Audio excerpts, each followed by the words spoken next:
And the New York Yankees, the team with the best record in all of baseball, hosting Juan Gonzalez and the Texas Rangers in the first of a two-game series.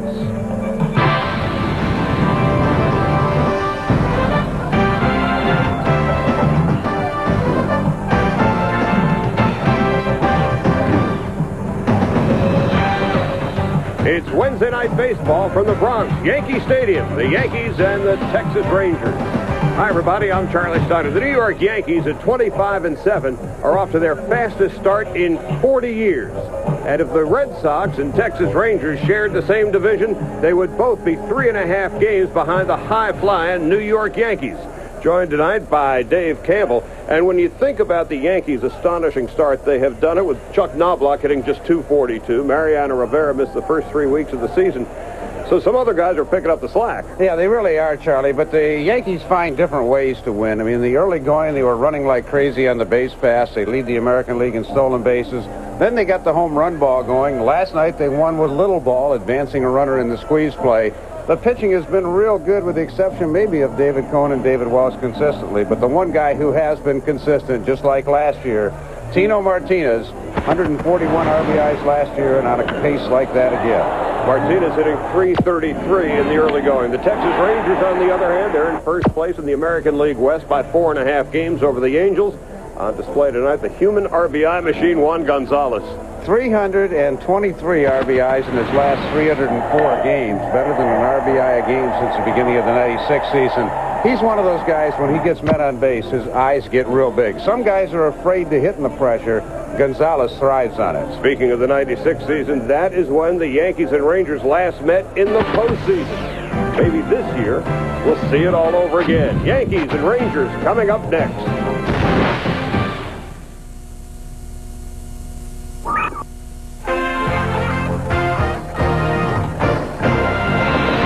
ESPN's Wednesday Night Baseball is brought to you by Original Coors. There's only one mile-high taste. Coors, the original.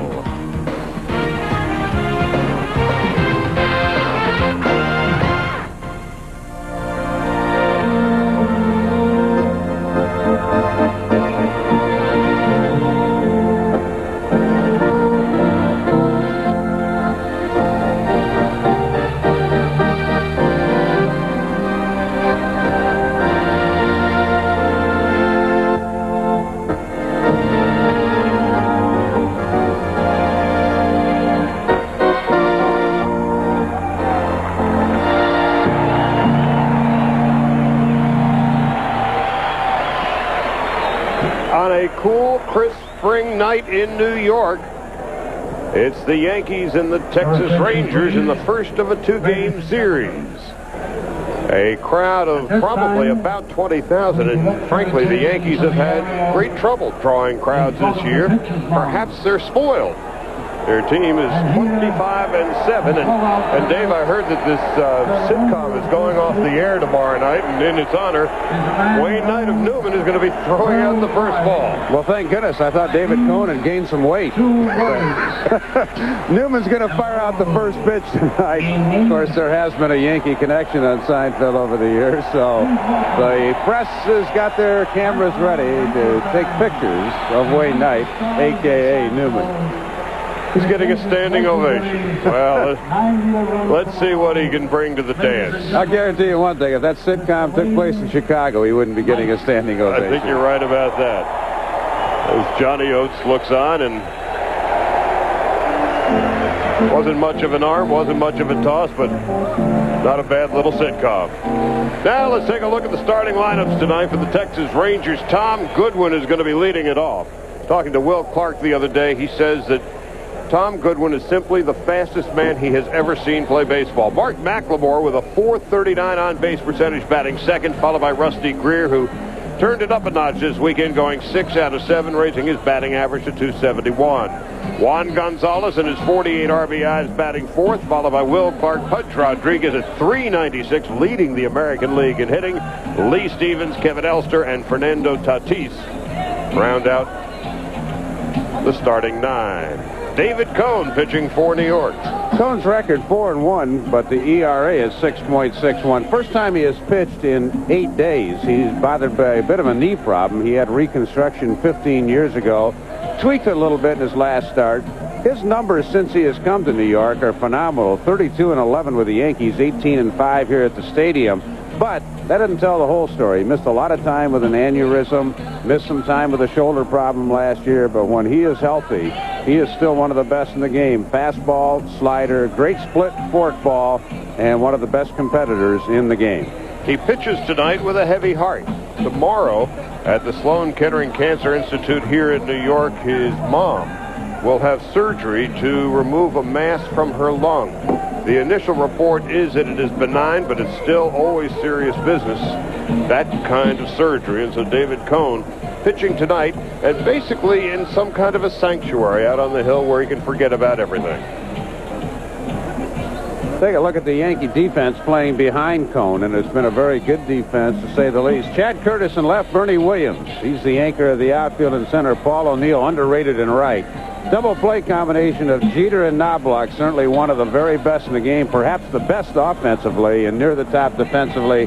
Scott Brocious has been a pleasant find for the Yankees coming over from Oakland, and the steady Tino Martinez is at first base, the Gold Glove winner a year ago. And Joe Girardi will be calling the signals for David Cone as Tom Goodwin steps in to lead it off for the Texas Rangers. Goodwin hitting .312 with a home run and 7 RBIs. Goodwin hit his first home run of the year yesterday. He had gone 365 at-bats between dingers. And here's the first pitch of the ball game. Takes inside, down and low, ball 1. Tim Cheetah is the home plate umpire. The crew chief, Don Denkinger, at first. Rick Reed at second. Brian Onora, the umpire, at third. Here's the 1-0. Slap foul and out of play. Charlie, one of the reasons the Yankees are leading the American League in runs scored is the combination of Goodwin and McLemore getting aboard. Goodwin, a .330 lifetime on-base percentage guy, much better this year, and even though McLemore has been slumping of late, they have really set the table for the middle of the lineup. Slapped in to the glove of Derek Jeter. Goodwin didn't get it all. 1 out and nobody on. Jeter got a good break on it. He didn't think originally he was going to get there, but because Goodwin got jammed so badly and hung up long enough for Derek to make a rather routine play. Brings up Mark McLemore, hitting .307 with a .439 on-base percentage, but he has slumped of late. 3 for his last 32. Tailing fastball, outside corner, nothing in 1. Not very many of these Rangers have done much with David Cone in the career, especially guys like Greer, Rodriguez, Clark, and Gonzalez have been so-so. So the heart of their order has not done much. We'll see what happens tonight. Nothing in 2 to McLemore. Got off to a blazing start, but has seen his batting average drop 72 points in the last 11 games. Takes up high, 1 ball and 2 strikes. McLemore played only 89 games last year. Tore a ligament in his hand. Had both knees scoped as well. 1 and 2 to McLemore. Well, that's the first strikeout of the ball game for David Cone. Well, the 8 days certainly doesn't appear to have any rust on David Cone. He comes out and looks very sharp here in the first inning. 29, Rusty Greer. That brings up Rusty Greer. Number 29. McLemore left standing at the altar. Greer 193 hits last season, a career high, and he fouls it back. Nothing in 1. Charlie, you mentioned when you were giving the lineups that Rusty Greer has been hot of late. One of the things Rudy Jaramillo, the batting coach, told Rusty, he says, hey, you utilized the whole field last year. Quit trying to pull so much. He started to spray the ball, and the average has gone up. 7 for his last 14. Down and in, 1 ball and 1 strike. Rusty Greer hit .321 last year. and 332 in 96. And I defy you, if he walked into the office, you had no idea who this guy is. Especially if he said, "Hi, I'm Thurman Clyde Greer," which is what his name is. But Rusty Greer, the baseball aficionados would know. 2-1. Al Dips 2-2. Cone changing speeds, locating very well. So David showing no effects of the knee problem. And again, he changed his approach about 4 starts ago. They were trying to get him to conserve, not be all out. But he said, "I can't pitch that way." He really got hammered early. He's going after it. Here's the 2 to Greer. A 1-2-3 inning for David Cone. He strikes out 2. And now it's the Yankees' turn when we come back. My husband and I. And now it's the Yankees' turn, and here's their starting lineup. Chuck Knobloch leading off at second base. He's been a disappointment offensively, hitting only .242. Derek Jeter at .314 batting second. Paul O'Neill, Tino Martinez, and Bernie Williams, the heart of the order. Darryl Strawberry, 7 home runs on the season, is batting sixth. The bottom third, Chad Curtis, Scott Brocious, and Joe Girardi, and they will be facing Rick Helling, who comes into the game looking to become the first 7-game winner in Major League Baseball. Well, the fact that Helling and his teammate Aaron Seeley have 12 wins between them, one of the biggest surprises in baseball. He's always had a great arm. #1 draft choice of the Rangers out of Stanford. Went to Florida, came back. He's throwing strikes. He'll start low in the strike zone, try to get him to chase the high fastball, a curve, and a terrific changeup he's developed this year.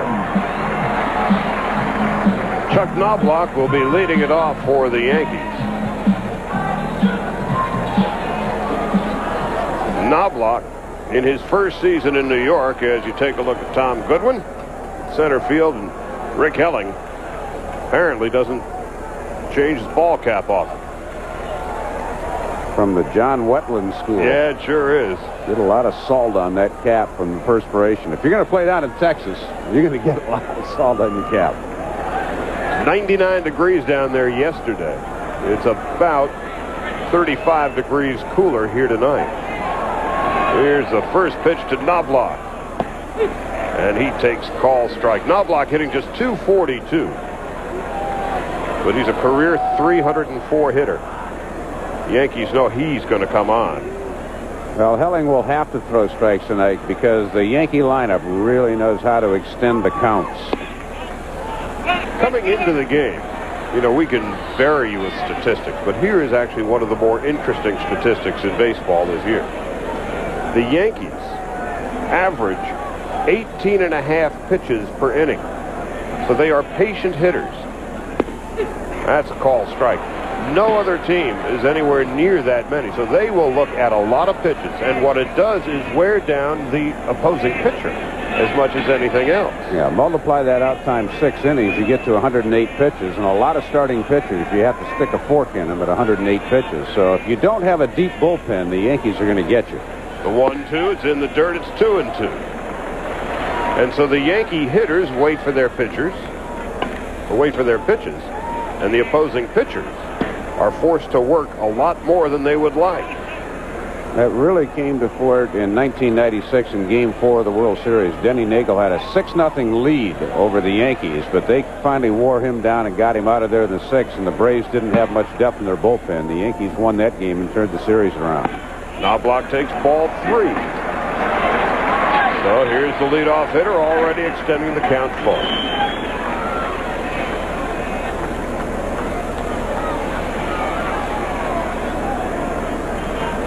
Three balls and 2 strikes to Knobloch.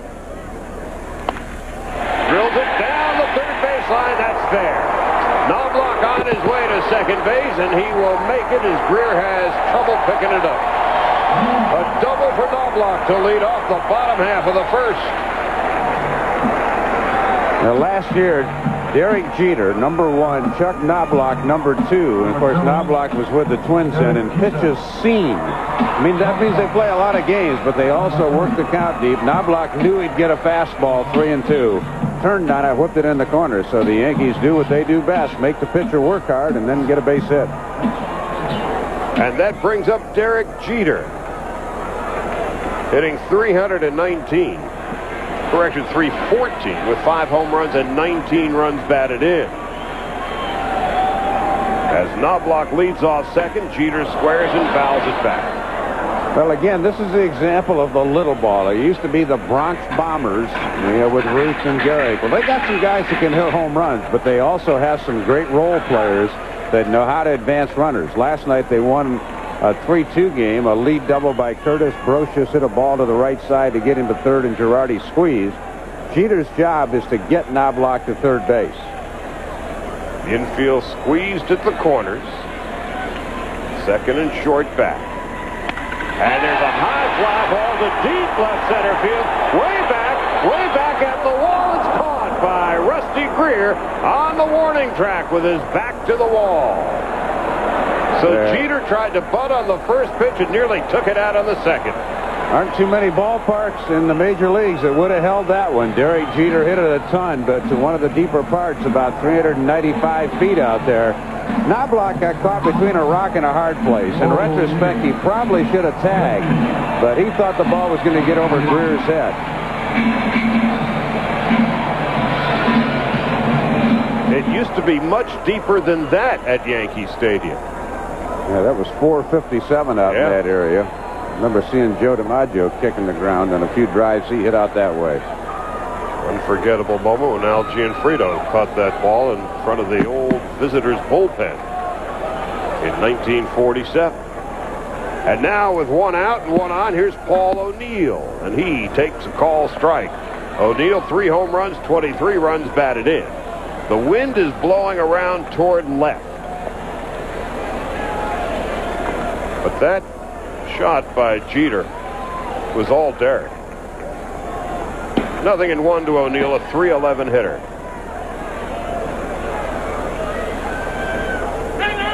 And O'Neill has seen enough, and he's going to take a timeout. It's amazing how when you bring up the Gianfrido, all of a sudden the long-term memory sometimes is much better than what happened today. But you remember that sign right in front of where he caught it was 402. And then if we went further out in left center, it was 457, and straightaway center was 461. 0-1 to O'Neill as Bud Rodriguez sets up outside. The ball is outside. 399 now. That's where it used to be, 457 feet to clear that part of the ballpark. So they've shortened the dimension somewhat. It's still a nice short porch in right field. 314 into the right field corner, 316 down the left field corner. Here's the 1-1. Ball 2. O'Neill's been an amazing story. Never hit 300 in all his years with Cincinnati. But since coming to New York, he has never hit under 300. The difference is he has learned to utilize, like we talked about with Rusty Greer, the entire field. He used to be kind of a dead pull hitter. Now he hits it wherever it's pitched. 2 balls and 1 strike with 1 out in the bottom half of the first. And O'Neill pops it up. In foul territory, Tatis makes the catch, 2 out. Now that's the pitch that's turned it around for Rick Helling. The great off-speed pitch with good deception. He didn't have that pitch in the past. O'Neill was way out on the front foot. First pitch. Number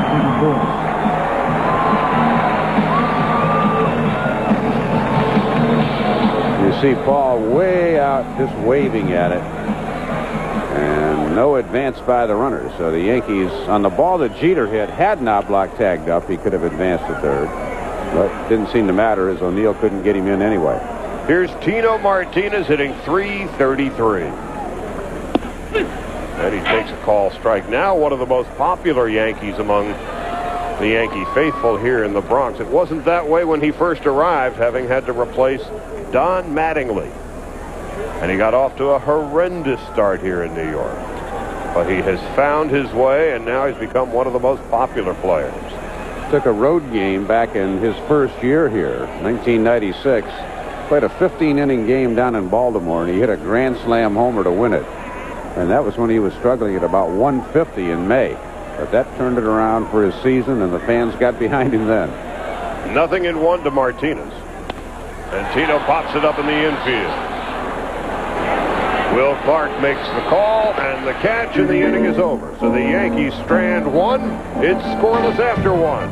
Juan Gonzalez is due up next. Mariners above 500 for the first time this year, taking on the Tigers at the corner. And Damian Easley, a 2-run job in the second, his 7th first this month. Tigers have added another one. They're on top 3-0, Charlie.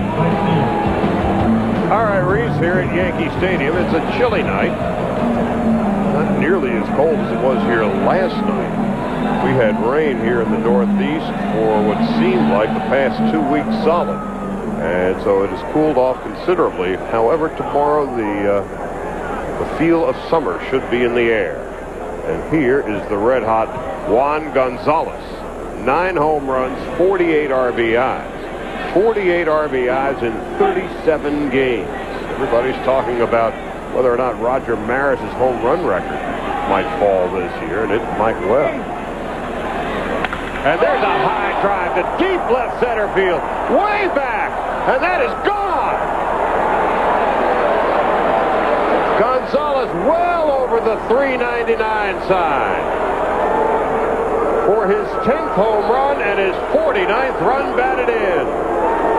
He hadn't had a lot of luck against David Cohn batting average-wise, only .231 in the career, but that's his 4th homer, and that was one of those ones that everybody in this ballpark knew when contact was made. 1-0 Texas. First base, number 22. Look at the extension. Just take one look, put the head down, and go into your trot. And that brings up Will Clark. Clark hitting .318 with 6 home runs and 23 runs batted in. Will completely healthy for the first time in 2 years. And he's getting some of his power back as well.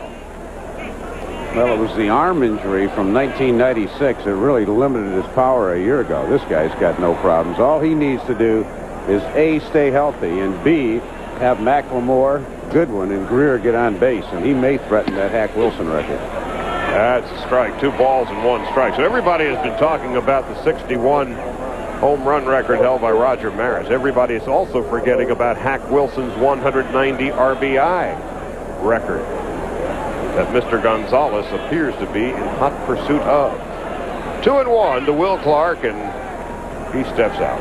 One of the things Gonzalez has done in the last 3 years is stop lifting weights. He was plenty strong enough, go to a lot of flexibility exercises, but he's only played more than 142 games once in his career. Clark fouls it back. It's 2-2. Last year, he missed practically the first month of the season because of a hand injury sustained in Puerto Rico. Year before, he missed the early part of the season. So if Gonzalez, and that's a big if, can stay healthy the whole year, it could be fun to watch. Same thing with Will Clark. And Clark bounds it foul.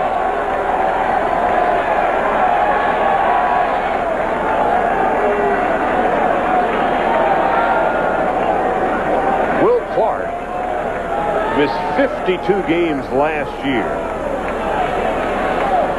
with a foot injury and wrist injuries. He was miserable, but still managed to hit .326 despite it all. Fouls it back and out of play. Clark had that same arch injury that has been plaguing, seems to be the new injury in vogue in Major League Baseball. Geronimo Baroa is out. Tim Salmon is just back from the disabled list, but he's nowhere near 100%. Cost Mark McGwire almost 2 years.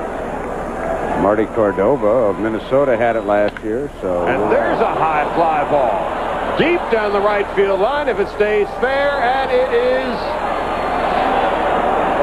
gone. A home run. Back-to-back jack. Gonzalez to left center, and Will Clark down the right field line, just inside the foul pole. Well, how quickly it can change. David Cohn had a brilliant first inning, but Juan Gonzalez first pitch swinging in the second planted a little seed, and now Will Clark goes to the third deck in right field. A breaking ball, he got all of it, and again, was it going to be fair or foul? And you can see it was clearly fair. Number 7. A belated call from first base umpire Don Denkinger. I don't think he saw it. Tim Sheeta, the home plate umpire, actually made the call. Well, it was a good thing that Will Clark also put his head down, and he was about halfway between first and second when Denkinger turned around. sometimes you look up in the twilight and you just don't see it. And I don't think Dinkinger saw that ball. Pudge Rodriguez with a swing and a miss. It's 1-1. So you've got Gonzalez hitting .331 now with 10 home runs. Clark hitting over .300 with 7 home runs. And Pudge Rodriguez merely the American League's leading hitter at .396. Now it's 1-2. Charlie, you know the other thing, with 3 decks to survey, when Dinkinger turned around, he can't be sure which deck that ball is going to go in. He may have been looking in the lower or the middle deck, and that ball hits up in the top deck. You go, whoa, wait a minute. He made the right move. He turned around. He didn't know, and then Sheeta helped him out. Rodriguez takes outside. It's 2-2.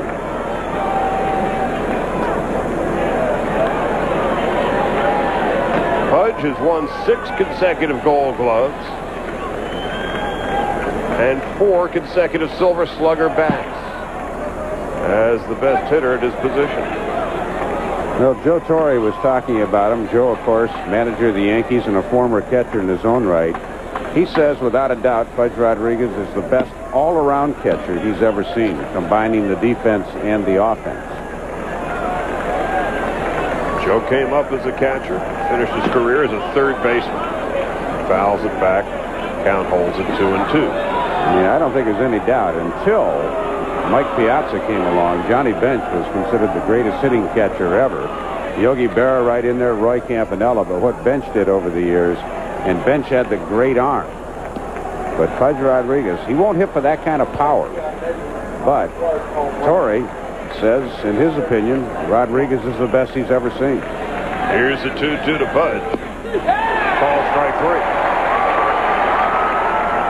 So after all that build-up, down he goes. Now let's go to Rhys Davis. Rhys. Charlie, in Toronto, Roger Clemens came in working on a 20-inning scoreless streak, but Matt Stairs of the A's would take care of that. A scorching RBI double in the third plates Ben Grieve.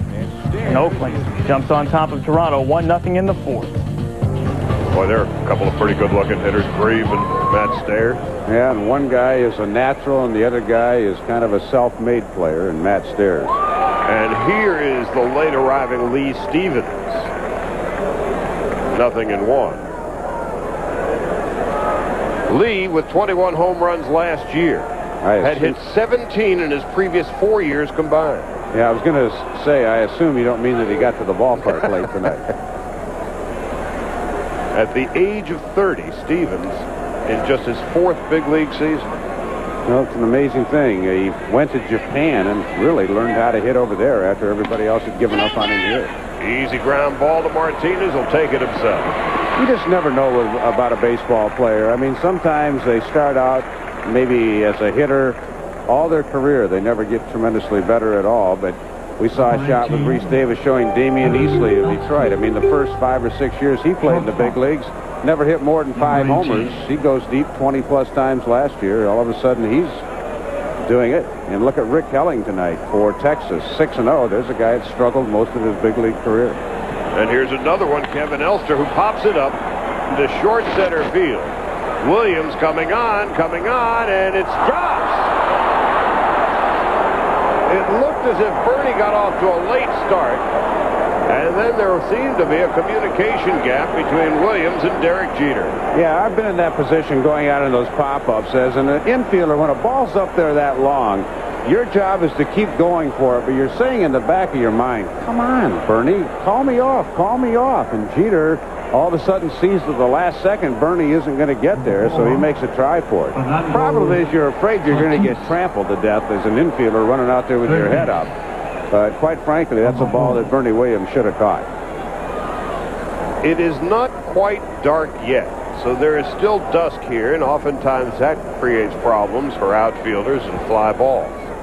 So it appeared as if he had gotten off to a slow start in pursuit of the Texas leaguer. And here's Fernando Tatis hitting .247, and Tatis takes the ball outside. The Rangers felt last year that they could afford to trade Dean Palmer for Tom Goodwin and get themselves a leadoff hitter and a center fielder, because they thought Tatis would be their third baseman of the future. They're not so sure now. Call strike, 1-1.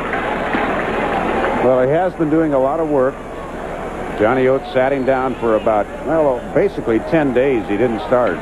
And he kind of went back to school with Rudy Jaramillo, the batting coach. And since he's come back, he's gone 7 for 15. So the early results are in from his tutorial with Rudy Jaramillo.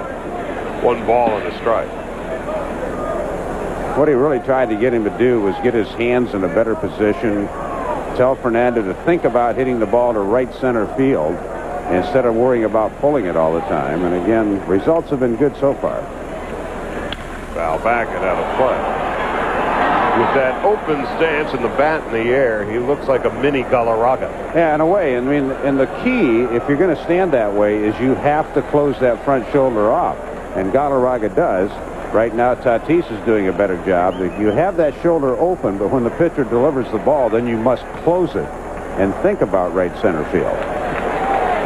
1 ball and 2 strikes. 2 out in the second inning. And Tatis takes a call, strike 3 across the inside corner.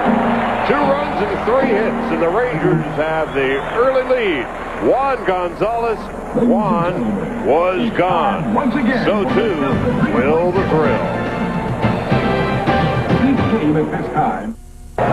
Bernie Williams to lead it off for the Yankees against Rick Helling in the bottom half of the second inning. Bernie last night with his first home run of the season. It took 120 at-bats to do it. And he had a smile a mile long as he was trotting around the bases last night after he deposited it in the lower deck in the right field stand. And there's a high fly ball to left field. Deep and playable for Rusty Greer in Death Valley. There was a case right there of Bernie really helping Helling out on the first pitch. That was about eyeball high. Again, the Yankees usually do a pretty good job of making you throw strikes. Darryl Strawberry, whose career began in New York, in the borough of Queens, and will end in the borough of the Bronx, is still maybe the most popular Yankee of them all.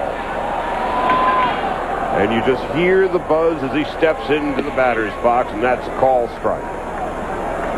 Darryl, 7 home runs, 18 runs batted in, hitting .286. Up high, 1-1.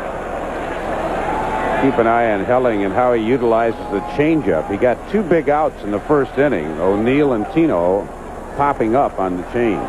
Darryl is 36 years old now. And what a long, strange trip it's been.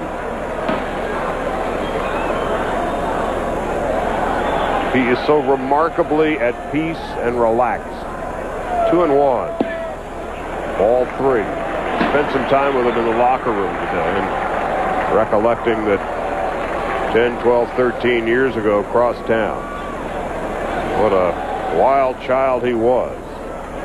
But now at 36, he's a mature man, having been around the block a time or two.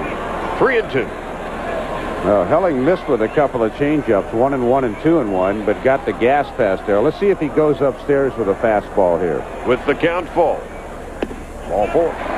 Tried to go upstairs with it, just got it too high. Again, Helling, what he's done this year is start low in the strike zone with his fastball, show him the change, and then try to go above the belt with the fastball when he's got him thinking changeup. But that time it was way high to Darryl. Number 28. One of the triumvirate playing left field for the Yankees is Chad Curtis. Curtis, Strawberry, and Raines are sharing time out there. And it is a testament to all three that there has not been even a hint of controversy. This is one of the more professional baseball clubs you're going to see all year. There goes Strawberry, and it's fouled back and out of play. Well, again, what Joe Torre continues to do against Pudge Rodriguez, who is probably the best throwing catcher in baseball, they play hit and run. You don't do the straight steal quite as much. But Strawberry has stolen 4 this year, and that's one thing the Yankees have left spring training doing, running. The Yankees have stolen more bases than have hit home runs. 46 stolen bases on the year. They lead the major leagues in stolen bases. They've hit only 35 home runs. 0-1 to Curtis. Helling checks Strawberry. Not going. 1-1. Pudge is going to throw out 50% of opposing runners.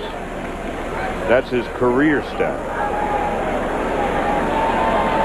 You got a 50-50 chance if you're going against Pudge Rodriguez. And that's not good. That's giving away too many outs. It's not good to run unless you're about 70%.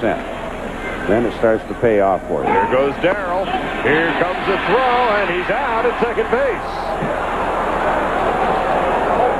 Well, I admire the Yankees for staying aggressive, but if you're going to start Strawberry, who obviously doesn't have the speed he did when he was with the Mets, I think you really do have to play hit and run. And either a sign was missed or Darrell just thought, I'm going to give it a shot. Curveball outside. Ooh, man. I guess that's one of those lines Pudge dares you to run and then shows you why you shouldn't. Here's the 2-1 now with 2 out. Curtis fouls it off. It's 2-2. So now you see another reason why Pudge Rodriguez has won 6 Gold Gloves in a row. And of course he also happens to lead the American League hitting. Well, he will neutralize one of the Yankees' weapon. That is the speed game. 2 balls, 2 strikes, and 2 outs. Just outside ball 3. The other good thing for Texas right now is they're on a 5-game winning streak. I mean, it was Helling and Seeley carrying almost the entire load. I know you had the John Burkett game on Sunday. He finally pitched well, and Darren Oliver's pitched 2 complete games in a row. So the Rangers starting staff looks good. Curtis walks. Seeley and Helling have won half of Texas's games. The Rangers are 24-13. Number 18. Seeley has 6 wins and Helling has 6 wins. Helling is 6-0. Now here's Scott Brocious. It was one of the more quiet acquisitions of the offseason, but he has filled in most admirably at third base. Hitting .310. He drills it into left field, but right at Rusty Greer. Brocious got it all and has nothing to show for it. 2-0 after 2. With you and everybody bringing the big wood in Detroit. Mariners and Tigers. Glenn Allen Hill getting into one. A 2-run shot in the third that followed an Edgar Martinez 3-run job. Mariners had a 5-3 lead until Tony the Tiger. Tony Clark, a 3-run blast. His 4th, and the Tigers are back on top. Charlie, we've already had 4 home runs in this game, and it's pretty early. And we've had 2 here in the Bronx. Gonzalez and Clark back-to-back home runs in the 2nd inning. And that's your 2-0 score as we begin the top half of the 3rd. Todd Goodwin takes a call strike. Goodwin hit his first home run of the year yesterday. His first in 365 at-bats. He's not likely to hit very many more than that all year. A slap hitter. He slaps it to second base. And a quick move by Knobloch to get him, as Goodwin may be the fastest man in all of baseball. Well, you can see what speed does, though. I mean, that's a routine grounder to the right side, but Knobloch came in and took it on a half hop because he knows if he waited for the ball that Goodwin's going to beat it out. So that speed's going to force some mistakes. When you have to take a ball on a half hop a lot of times, you get charged with an error. But Knobloch wasn't going to lay back and let Goodwin beat out the dribbler. Here's Mark McLemore, who took a call strike 3 in his first at-bat in the top of the 1st. And he takes a call strike. McLemore has been struggling after a quick start. Mark is now 3 for his last 33 and has seen his batting average drop 74 points. 1 ball, 1 strike. I mean, you talked about the miseries he had last year. I mean, a big part of his game are his legs on defense and offense. When you get both of these scoped, that's not good, but he's come back very strong this year. 1 ball, 1 strike. So the Rangers figure if they can get a full season out of McLemore and Will Clark, that'll be 120 more games than they got last year. McLemore takes a strike. It's 1-2. Well, the economics of baseball being what they are today, not too many teams can afford to have great depth. The Yankees probably have as much as anybody. But if you have 2 or 3 frontline players and a couple of your pitchers go down, I don't care how good you are, all of a sudden you're not going to be contending. 1 ball, 2 strikes, and 1 out. 2-2. McLemore now in his 11th season. He is one of the clubhouse leaders. He is probably one of the least known of the Rangers on the outside. But inside, he is one of the leaders. 2-2. Fly ball into short left field. That's going to be trouble. Coming on is Chad Curtis to make the catch. This Sunday night, it's the Mariners and the Blue Jays at the Sky Dome in Toronto. Ken Griffey Jr., Edgar Martinez, Jose Canseco, Sky Dome. 8 o'clock Eastern Time. We'll have the game on television with John Miller and Joe Morgan. Kevin Kennedy and I will have it on ESPN Radio, coast to coast. And now here's Rusty Greer. With 2 out, nobody on. Rusty struck out in his first at-bat. And that's a call strike. Well, Coney's done a good job at keeping the table setters off the bases. 0 for 5 for Goodwin, McLemore, and Greer so far. Couldn't get through the 4 and 5 hitters, though. Not very many do. 1 ball and a strike. Last year, when Greer hit 193 hits, he was second in the American League in that category. And he skies it into short left field, exactly where McLemore put it, and that's exactly where Chad Curtis made the catch. Nothing across for the Rangers in the top of the 3rd. Twins Brett Saberhagen looking to go 6-0 to start the season, and Todd Walker greets him rather rudely. A leadoff job in the bottom of the 1st, his 2nd. What a great job Charlie Walker's done filling in for Chuck Knobloch. Joe Girardi leading off the bottom half of the 3rd, and he takes up and in for a ball. Girardi hitting 200. Girardi and Jorge Posada sharing the catching duties for the Yankees this year, and the Yankees off to their fastest start in 40 years. And a line shot base hit into left field as Girardi leads off the 3rd with a single into left. That's the 2nd hit for the Yankees. Knobloch coming up, and the 1st hit, a double leading off from the 1st hit. Well, one thing about Helling, if he stays ahead of hitters, he's going to dominate. But when he gets some fastball counts, the fastball is still pretty hittable. So when Knobloch got a double on a 3-2 count, Girardi 1 ball, no strikes, figured he'd get fastball, batting 200.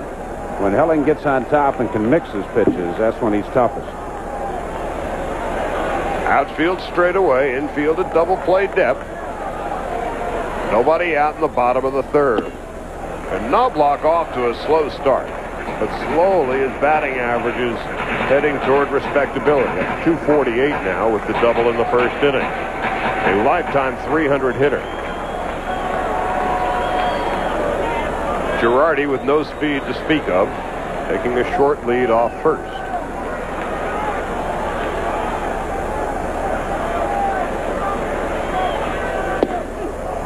One and one. Knobloch, a great hit and run man. Willie Randolph going through the signs down at 3rd base. But with Girardi aboard in Rodriguez's arm, you better make sure you put it in play somewhere. 1 ball, 1 strike. In the home half of the 3rd at Yankee Stadium in the Bronx. 2 balls and a strike. This will be the 10th pitch that Chuck Knobloch has seen in 2 at-bats. Again, he knows how to work the pitcher, and that's been a great part of the Yankees' success. Those first 5 to 6 hitters in the lineup really know how to work over a pitcher. Jeter on deck, O'Neill to follow. Here's the 2-1.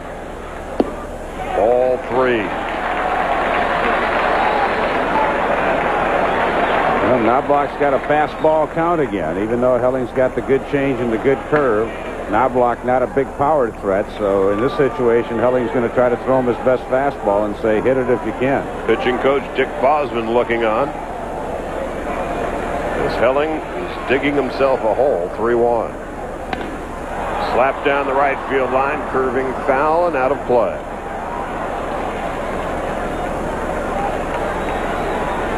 This is the 75th year of Yankee Stadium. And it's showing some signs of age and fatigue here. Kind of like us. Yeah, we both have fallen arches. Yeah. Crowds have been disappointing, no question about it. There goes the runner. Hit and run. Beautifully done by Knobloch, and Girardi will go to third. Standing up, big turn for Knobloch. He'll stay put. Runners in the corners and nobody out. Now let's go to Reese Davis. Charlie Brady Anderson came into the night hitting under 100. He led off the game with a homer against the Indians, and then in the fourth, better start rewriting this story about a man named Brady. His third, second of the game, first multi-homer game since September of '96. Orioles big. Meanwhile, the Yankees here have something going on the Knobloch hit and run to perfection. Well, that's a case right there where I think if you're going to be on the cover like McLemore was, you've got to play closer to second base and not leave the spot open. Knobloch's not going to strike out. He's going to make contact. You got to give a little ground, but don't leave so early.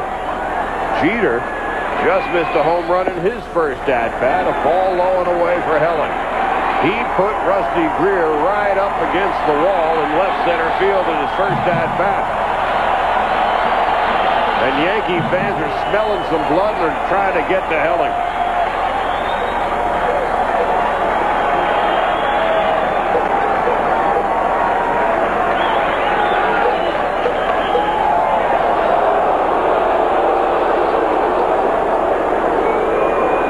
Move by Helling just to keep Knobloch honest. Everybody says the play never works. Well, recently we've seen it work quite a bit. Jeter with 5 home runs and 19 runs batted in. Takes in the dirt. It's 2-0. Paul O'Neill on deck. Tino Martinez to follow. Helling's been behind every hitter in the inning. 1-0 to Girardi, 3-1 to Knobloch, now 2-0 to Jeter. Rick Helling cannot pitch behind. There are very few pitchers in baseball that can constantly pitch behind in the count. Jeter thrives with runners in scoring position. And there's a high fly ball to deep left field. Way back at the wall. Gone!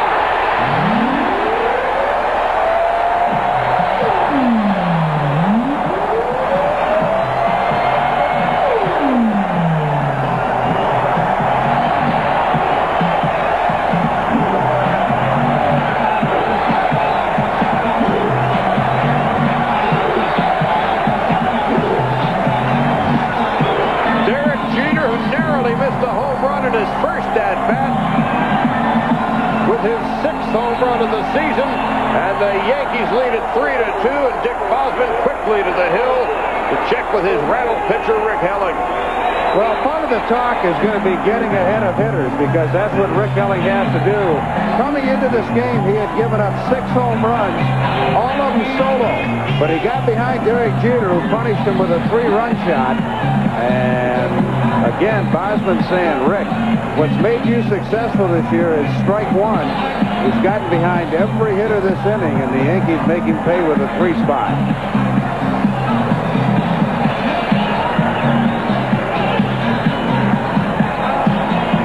Derek Jeter, who hit 10 home runs in each of his first 2 seasons in New York, has already hit 6 in just 33 games. Now here's O'Neill. Nothing out of 1. He popped to third in foul territory in his first at-bat. A 406-foot home run for Derek Jeter. He missed a home run in his first at-bat by no more than 3 feet. And now the 0-1. Check swing. Tatis at third. Easy toss. Finally, the first out of the 3rd inning. Well, Paul O'Neill wears his emotions on his sleeve anyway. Nothing will tick a hitter off any more than that. Again, we're going to watch Rick Helling getting behind 2 balls and no strikes. I assumed the tape operator's going to run it at some point, but he didn't. But it was a fine-looking pose. Yeah.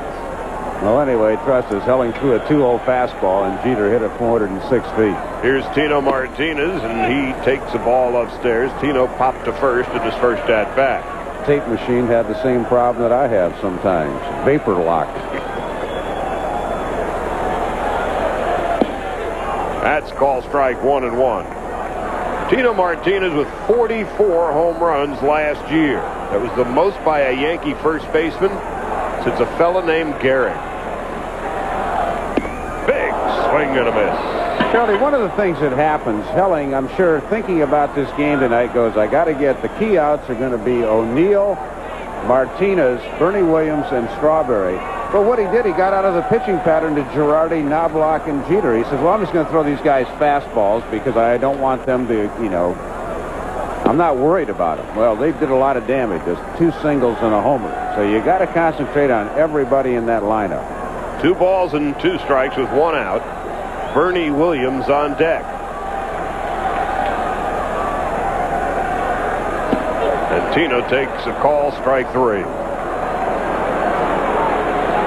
One of those ones where Dick Bosman is probably saying to myself, why did I have to go out and tell him that? He knows what he's supposed to do. But sometimes that visit from the pitching coach does settle you in. He just drops the hook on Tino Martinez right there after beating him with a high fastball the pitch before. That brings up Bernie Williams, who finally hit his first home run of the year last night.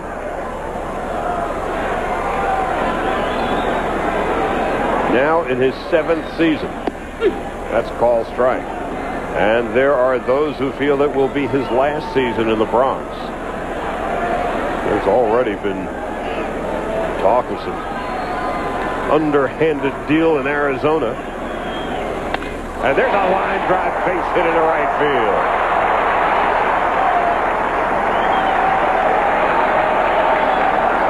So the Yankees, with their 5th hit of the night,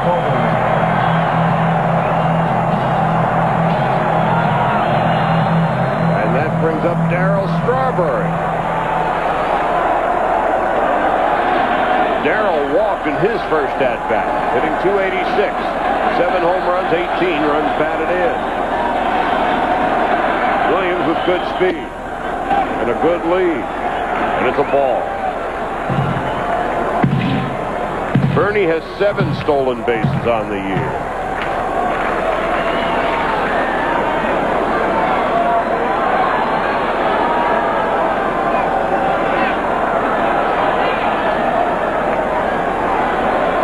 The 1-0. Line drive, base hit into right field. Williams will stay put at second base, not daring to test the arm of Juan Gonzalez. Another behind in the count. 1 ball, no strikes, and Helling keeps coming with that fastball to try to get even, and the Yankees are lying in wait for it. That's the 4th hit of the inning for the Yankees.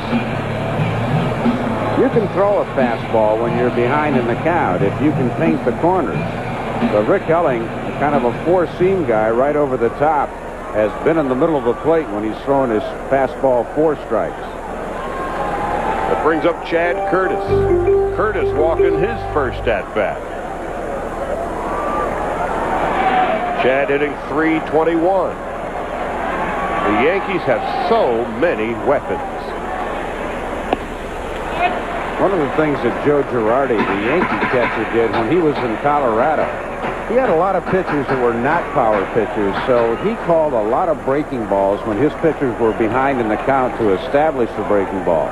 He's carried that over to New York. So far, Pudge Rodriguez, every time it's been 1 ball, no strikes, has gone fastball. Let's see if he does it again here. Nope, he finally came back with a hook, and you could see Curtis was sitting all over the fastball. 1 ball and 1 strike to Chad Curtis. Al Levine loosening up in the bullpen. Rookie right-hander. Curtis, who leads the American League with a .459 on-base percentage. 1-1 with 2 out. Fly ball into right center field. That could be trouble, but it's cut off at the pass by Juan Gonzalez. The Yankees score 3 in strand 2. It's 3-2 after 3.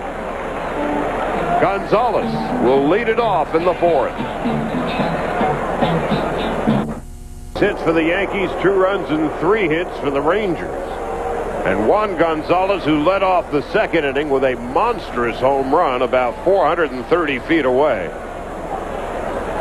his 10th of the season. Leads off here in the 4th with Clark and Pudge Rodriguez to follow. First pitch of the 4th from David Cone, who is staked to a lead for the first time tonight. Gonzalez in his first at-bat got it all.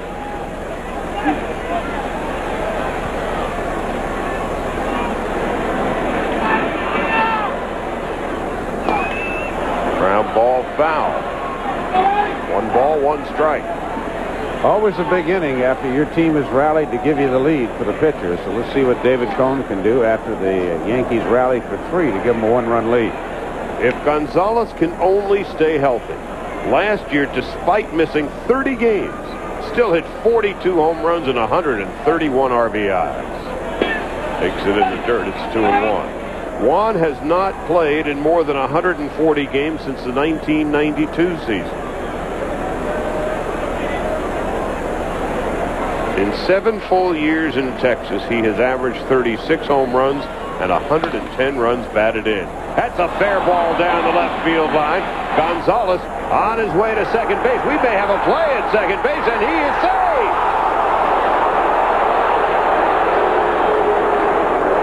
Chad Curtis with a tremendous throw, but Gonzalez just did beat it. Curtis got a very favorable carom. I thought Rick Reed made an awfully quick call at second before Gonzalez even touched the base. I'm not saying that he wasn't safe, but I thought that was an awfully fast call. Gonzalez finds just inside the line past Brocious. Third base umpire Brian O'Nora, and Gonzalez goes, whoa, I didn't get a very good bounce on this, but you can see Gonzalez was in there, but what we couldn't see in that shot, Rick Reed calling him safe. Maybe we'll see it here. Safe. Yes. Bang, bang. Umpire got it right. Now here's Will Clark. Clark with a fly ball down the left field line. Fouling out of play. 0-1. Well, as professional a hitter as Will Clark is, that was not a good swing on strike 1. With nobody out, he's got to pull the ball on the right side. You can't be flaring something off the left field. That was quite a slide by Gonzalez to avoid the tag of Knobloch. Everybody did it right on that play. Here's the 0-1. Grounded foul. Gonzalez running all the way. Curtis getting a good carom. Great throw. And Gonzalez with an excellent slide to beat the tag. No balls and 2 strikes to Clark.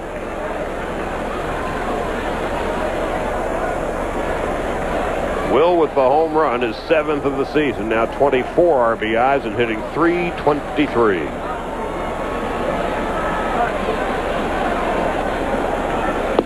One and two. Hard to believe that Clark's 5-year contract comes to an end after this year in Texas. Well, it's important, obviously, for him to stay healthy. 5 disabled lists in the last 2 years, and if he wants to get an extension, he's going to have to prove to the Rangers that he is healthy. Missed 52 games last year. The 1-2. It's now 2-2. Appeared in 5 All-Star games while with the Giants, but 1 with Texas.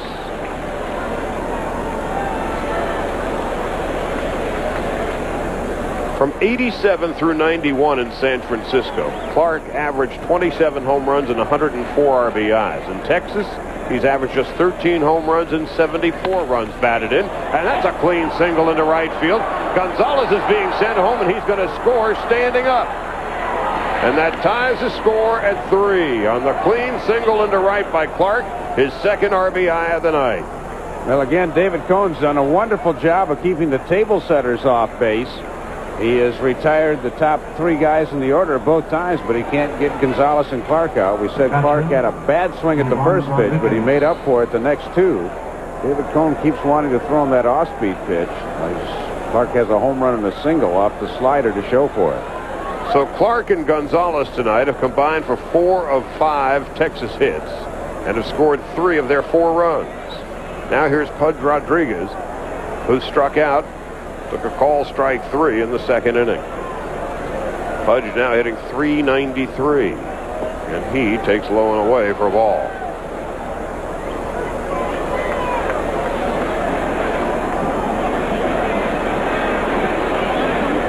In his last 7+ games, Rodriguez is 5 for his last 29 and has seen his batting average drop about 60 points. 1 ball, 1 strike. He went fishing. Well, again, you see Girardi, 1 ball, no strikes. Pudge sitting all over fastball, but Girardi will call the breaking ball a lot of times when that pitcher's behind a ball and no strikes. Then if you get that across for a strike, then you can come with a fastball because you've planted in the seed and the mind of the hitter that you can get that breaking ball over. Again, Rodriguez only 1 time last inning when the pitcher got behind went off speed.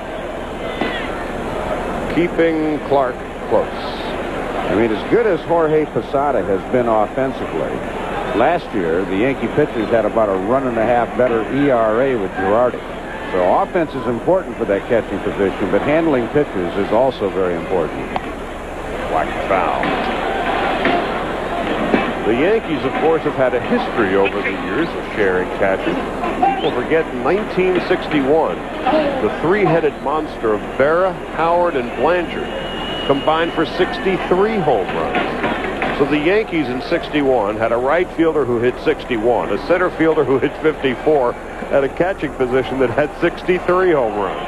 Yeah, but Casey was able to, or Ralph Houk was able to stick some guys in some different positions too. And on the 1-2, it's going to be a 5-4-3 double play. Scott Brosius starts it. Knobloch, the middleman, and Martinez finishes it up. Well, what a wonderful turn. Brosius gives Knobloch a good feed. Chuck can't get much on it because Clark's in at his feet, but they just barely got Rodriguez at first base. Great feed by Brosius. Gave Knobloch something to work with, and I'm not too sure first base, but the out was called. Don Denkinger, the first base umpire. Yeah, I think Blanchard and Yogi Berra had some outfield time during Played that a lot of season, left field in 61.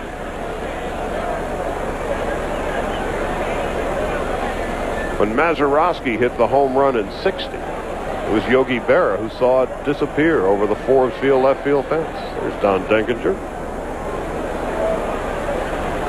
Lee Stevens, 0-1. Lee bounced to third in his first at-bat.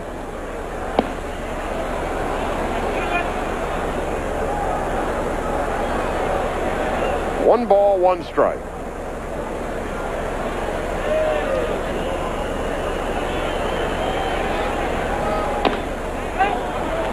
Now he's in a hole, 1-2. We're tied at 3 with 2 out in the top of the 4th. Scott Brosius, who has solidified the Yankee infield on the left side. You talk to the Yankees and to a man, they're surprised at how good he is every day. You see him in highlights every now and again. Here's the 1-2, and it's now 2-2. But all of the Yankees we were talking to today were raving about seeing him play every single day, doing the little things. Defensively and offensively, Brosius is hitting .310. Just outside. Well, there's an axiom in baseball. If you're going to get a good player in a trade, you're going to have to get him after an off year. Brosius' average went down 101 points last year. One thing I'm not sure some of the Yankees are aware of is how versatile he is. He's an outstanding outfielder, especially center fielder. The 3-2, and Stevens stays alive. But with the makeup of this Yankee team, chances are, unless they have a lot of injuries, he's going to be firmly implanted at third base. But for Oakland, he played short, second, third, left field, center. Extremely versatile. He really knows how to play the game. 3 balls, 2 strikes, and 2 outs to Lee Stevens. Elster on deck. Swung on and missed, strike 3. We won't see Elster until the top of the 5th. But first things first, the Yankees with Brosius, Girardi, and Knobloch due up in the 4th.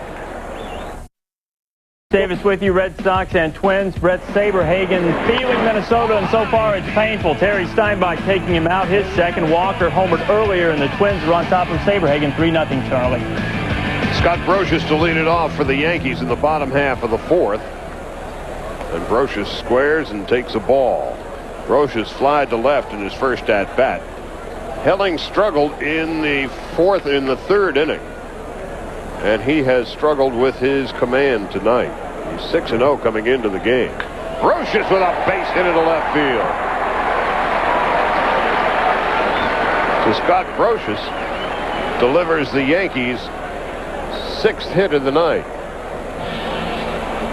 Well, I hate to sound like a broken record, but 1 ball, no strikes. Again, a fastball fouled by Pudge Rodriguez. And the Yankees, every hit they've had except one tonight has come when Helling's fallen behind. And now here's Joe Girardi. He singled in his first at-bat. The Yankees with 7 base hits now. 3 runs, 7 hits for New York. 3 runs, 5 hits for Texas. Girardi squares as they scamper in from the corners, and he takes a ball.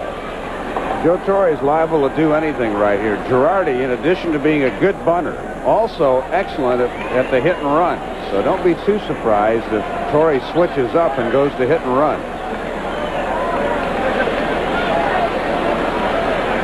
One ball, no strikes. And he grounded to short. This should be an easy double play. 2 out, and now nobody on as Girardi on the 6-3 double play. Well, Rodriguez again called a fastball on a fastball count, but that time Helling located the ball much better. He got it away from Girardi, and that was a tailor-made double play to Kevin Elster. Ranger defense with Elster back at short vastly improved over a year ago when he moved on to Pittsburgh for a year and then came back this year. And the Ranger outfield has yet to make an error all year. Knobloch takes a strike at the knees. Chuck is 2 for 2. A double and a single and a run scored, and now he's lifted his batting average to .253. Knobloch off to the slow start, but not anymore.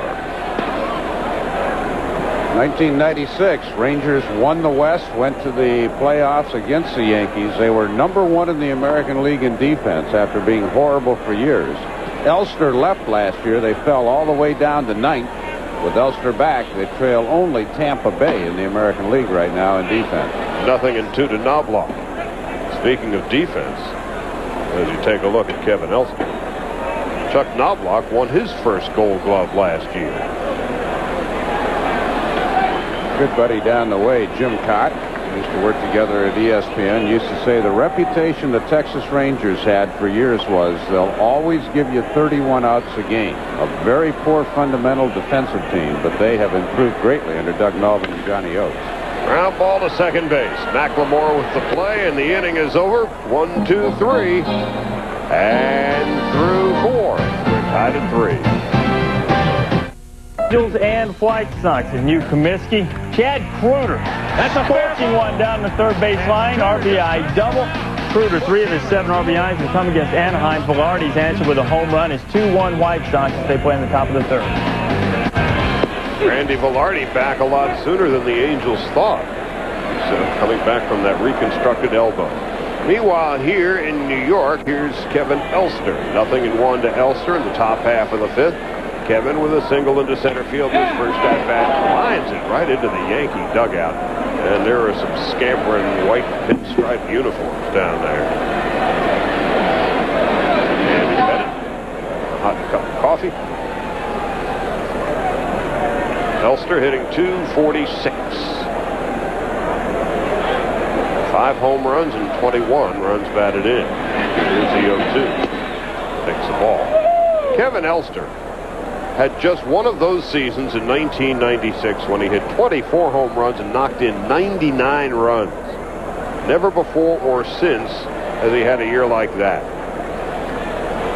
Here's the 1-2. Foul tip. And I asked him, what was that all about? And he said, having played in the National League all those years, it's a whole lot more difficult to do anything offensively when you're batting 8th.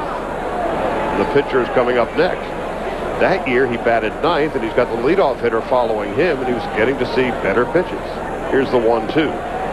Takes under the dirt, 2-2. And then he promptly said, you know, I was pretty near the all-time home run record for Met shortstops.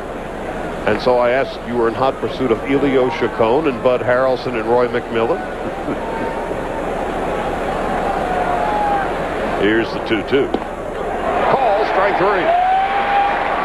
Yeah, as a hitter, when a pitcher makes a pitch like that, David Cone, a slider, outside corner at the knees, your best bet, take it, hope the umpire misses it, otherwise just kind of tip your cap and say, I'll get you next time. Here's Jeter rang up. Here's Fernando Tatis. That's the 6th strikeout for Cone in 4 1/3 innings. 5 for a ball. Okay, let's see what Cone might do here. 1 ball, no strikes. Again, Girardi has a tendency to call breaking balls when his pitcher's behind in the count. Up went fastball down. 2 balls and no strikes to Tatis. Top of the order on deck, Tom Goodwin, and then Mark McLemore.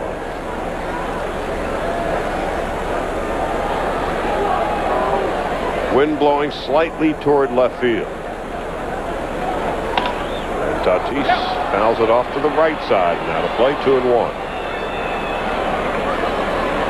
Well, Coney's done a pretty good job of handling everybody except Gonzalez and Clark. He has 6 strikeouts on the game and very little else in the hit department. Gonzalez with a home run and a double, Clark with a home run and an RBI single. Strike 2. One of the raps against the young third baseman Tatis is that he strikes out too much. He has struck out 25 times this season and walked only 4 times. And now it's 2 balls and 2 strikes. That's the 26th strikeout of the season for Tatis and the 7th K for Cone. High gas from David Cone. And Tatis drew air, so he came back from a 2-0 count, just blew him away. Will Andy Jabrin report to the Yankee lobby?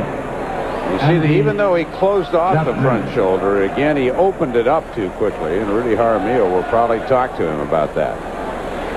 Tom Goodwin, nothing out of 2. Goodwin squares and takes a ball. Goodwin, the fastest man in baseball. On a drag bunt, he has been timed at 3.2 seconds to first base. The 1-0. Slapped into left field. Easy play for Chad Curtis. The inning is out, and the Rangers are out in order.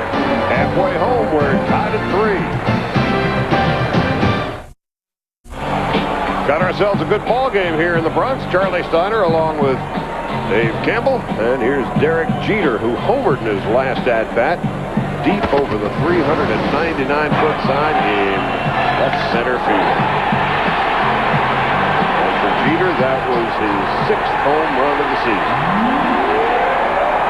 Narrowly missed a home run in his first at-bat as Rusty Greer made the catch against the wall in left center. And Jeter takes under the knees, ball 1. Derek now hitting .317 with 6 home runs and 22 runs batted in.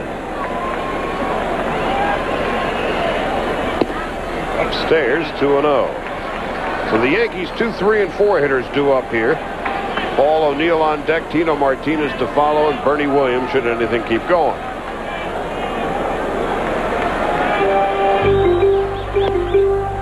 All strike on the 1996 American League Rookie of the Year. 2-1. Helling's starting to make a little better pitches in fastball counts. Went outside corner again. He made a good pitch to Girardi on the double play ball last inning. Just inside, ball 3. So the Yankees, who look at more pitches per inning than any other team in baseball, they wear other pitchers out. The 3-1. Strike 2. Another good location by Helling on a fastball count.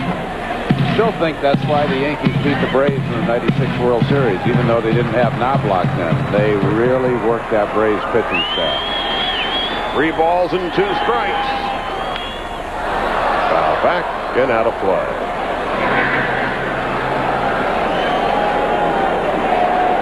Three runs, 7 hits for New York. 3 runs, 5 hits for Texas. Neither team has made an error. Here's a 3-2 again from Helling. Ball 4. They are making Helling work. The Yankees with a record of 25-7, off to their best start in 40 years, and they are having trouble drawing crowds to the big ballpark in the Bronx, celebrating its 75th anniversary. Last night, just 16,000. And how ironic it is that some 35 years ago, Red Barber asked his television producer to show the empty crowd. It cost Red Barber his job. Now, the Yankees, and George Steinbrenner in particular, want to see these empty seats in his pursuit to build a new ballpark, most likely on the west side of Manhattan. Yeah, George has the luxury of having the best local television contract in baseball. I mean, I'm not saying the boss wants to lose money, but in order to get that new stadium, every time the Yankees don't draw, it just proves a point to the city officials. 0-1 to O'Neill. 1 ball, 1 strike. Bottom line is, night games in the Bronx, there are still a lot of New Yorkers who do not want to come into this neighborhood. They consider it dangerous, and they just don't want to come and park their cars and stay. 1 ball, 1 strike, and nobody out here in the bottom half of the 5th. Helling checks and delivers. That's call strike 1 and 2. Coming off the crowd of 16,000 last night, Steinbrenner even issued a press release tonight saying he was disappointed in the crowd, said something is very wrong, and the Yankees are politicking hard for a new ballpark.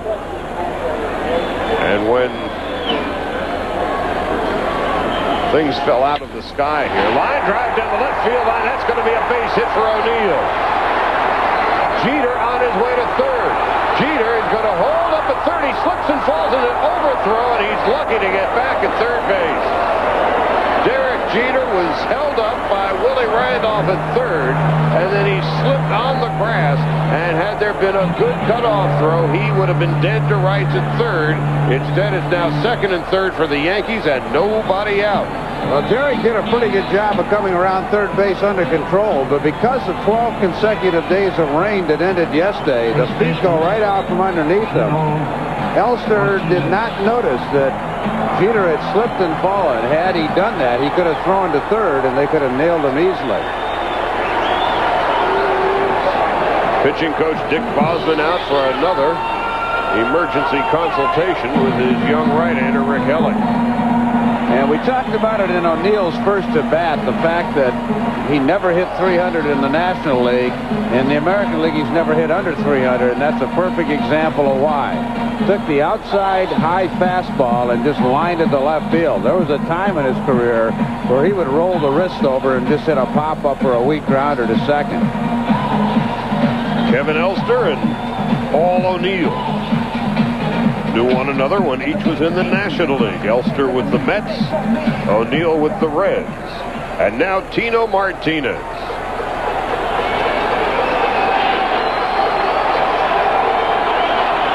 Tino is 0 for 2. Second and third, nobody out.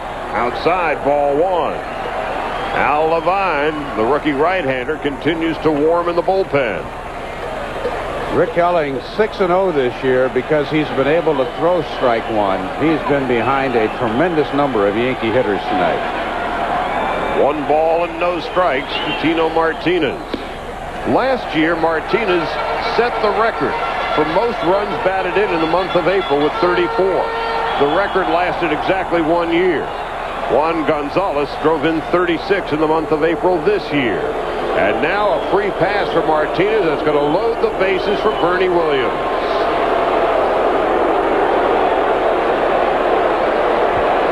Well, we'll have to see how this strategy works out. To be honest with you, I don't like it very much from the standpoint you're not going to get much of a respite with Bernie Williams and then Strawberry.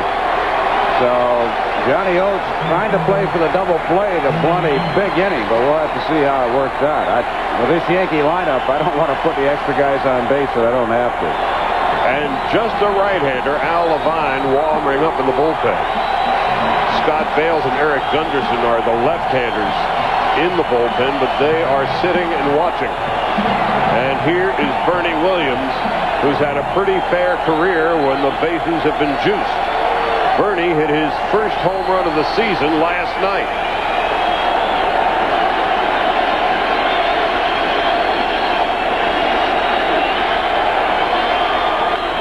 Popped up into short left field. Greer coming on, coming on, coming on. Foul ball. There is practically no room, as you can see, down the left field line in foul territory, or in right field for that matter, here in the Bronx. So Rusty trying to size up where he is, tries to make the sliding catch. Brian Onora, the third base umpire, really hustling out there right on top of the play to make the call. That's the third base umpire, Brian Onora, in his first year. 0-1 to Williams. Everybody's standing here in the Bronx. There's a high fly ball to deep right field. Way back, and it's gone. Grand slam home run, Bernie Williams.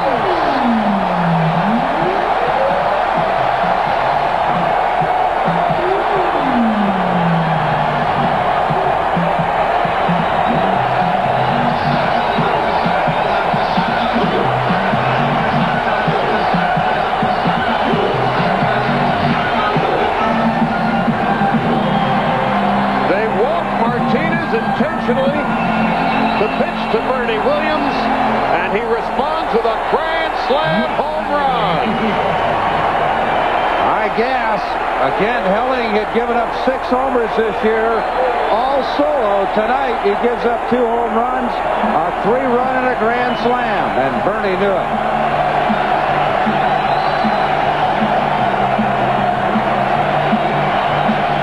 Rick Helling came into the game with a record of 6-0. He's trailing 7-3.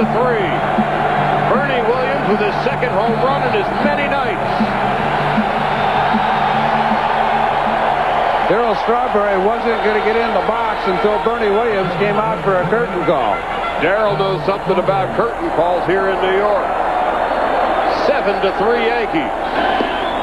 Call strike 1. Well, again, I didn't like the intentional walk to Tino with the way this lineup is set up. And Johnny Oates and the Rangers paid for it. A sky-high pop-up in the infield. Tatis called off by Elster. So that's the first out of the inning. I mean, there's definitely times to walk people intentionally, but when you got Strawberry coming in behind Bernie Williams, who's a 300 hitter and has always thrived against the Rangers, I didn't really see the advantage in that move.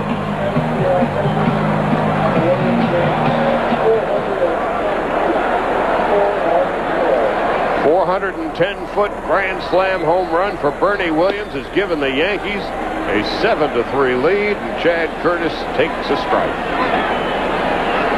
Curtis flied to right and walked in his first 2 plate appearances.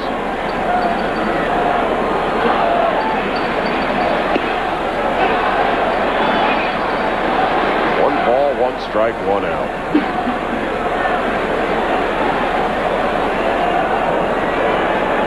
There's something about the acoustics in this place. Or just, there's a high drive into left field, but right at Rusty Greer. Curtis hit it hard, but right at Greer, 2 out. Well, I often think from our position, this overhang above us kind of traps the noise in. A little bit like Shea Stadium, too, but hey, it's New York. It's supposed to be loud. And with 2 out, now nobody on, Scott Brosius.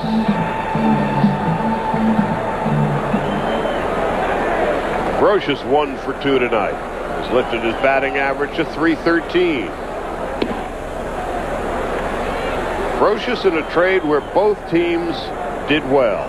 Kenny Rogers has got his career back on track in Oakland, and Brosius has hit just .203 last year, hitting .313 this year. His average will drop a notch as he pops to short to end the inning.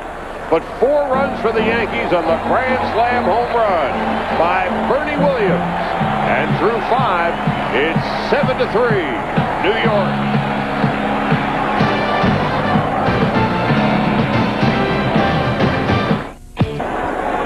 McLemore to lead it off for the Rangers. Now finding themselves in a 4-run hole. And McLemore with first pitch swinging, grounds it to short. 1 out in the 6th.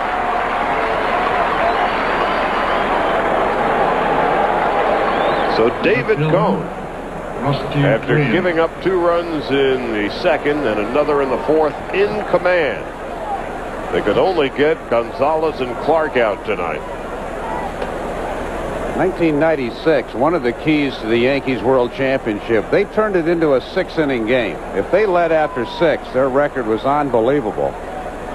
These 2 teams this year, the Rangers, when they lead after 6, are 21-0. The Yankees are 17-0. Kind of looks like whoever's leading after 6 is going to win this game.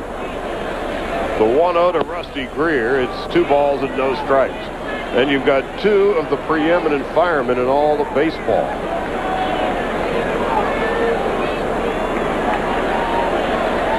2-0, and Greer fouls it back. Well, they were both a huge part of the 96. Rivera in the 8th, Wetland in the 9th. School was out. But right now, the Yankees setup guys of Holmes and Stanton and Nelson are setting it up for Rivera.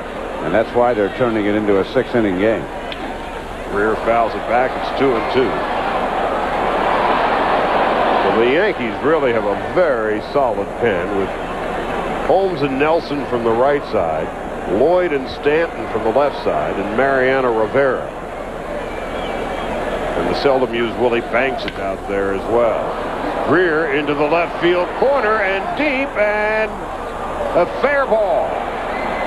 That will be a double for the red-hot Rusty Greer. And just like Paul O'Neill, we talked about using the whole field.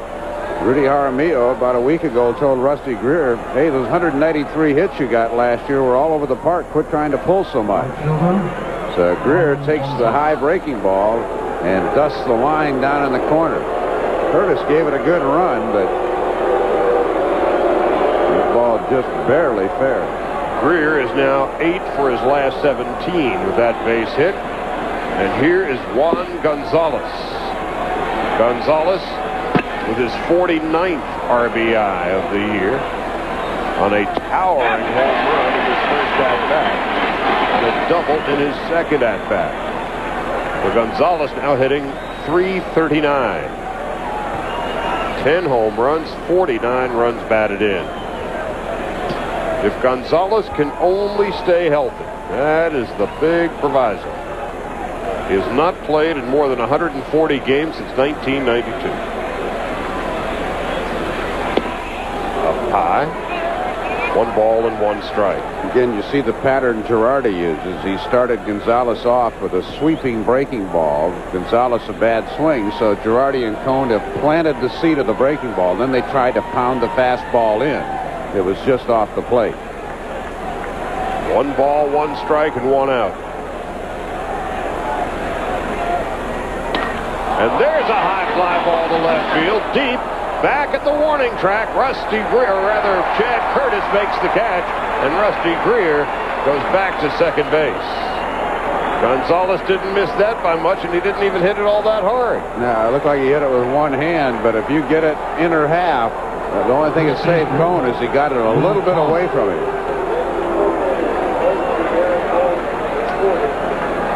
You see, Gonzalez had to reach for it.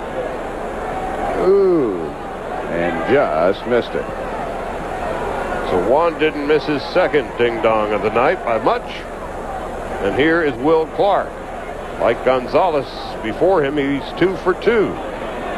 Gonzalez has to sit. Clark takes a ball. Will single to right in his first or last at-bat and homered to right in his first at-bat. See if David Cone stays away from the slider. Both times Clark's hit the slider for the homer and the single. Let's see if he goes fastball splits. The 1-0. Big swing and miss. 1-1. Got that one down. So again, breaking ball behind in the count. 1 ball, no strikes. Darren Holmes, the right-hander. Graham Lloyd, the left-hander in the Yankee bullpen.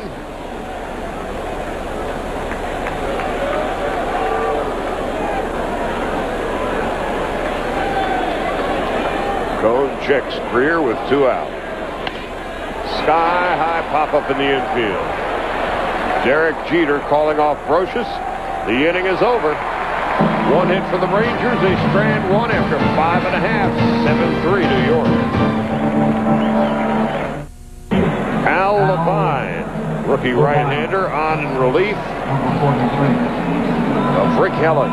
Helling lasted 5 innings, gave up 7 runs, all of them earned, gave up 9 hits, walked 4, and struck out 1. Levine was called up last week and making his first appearance with the Rangers.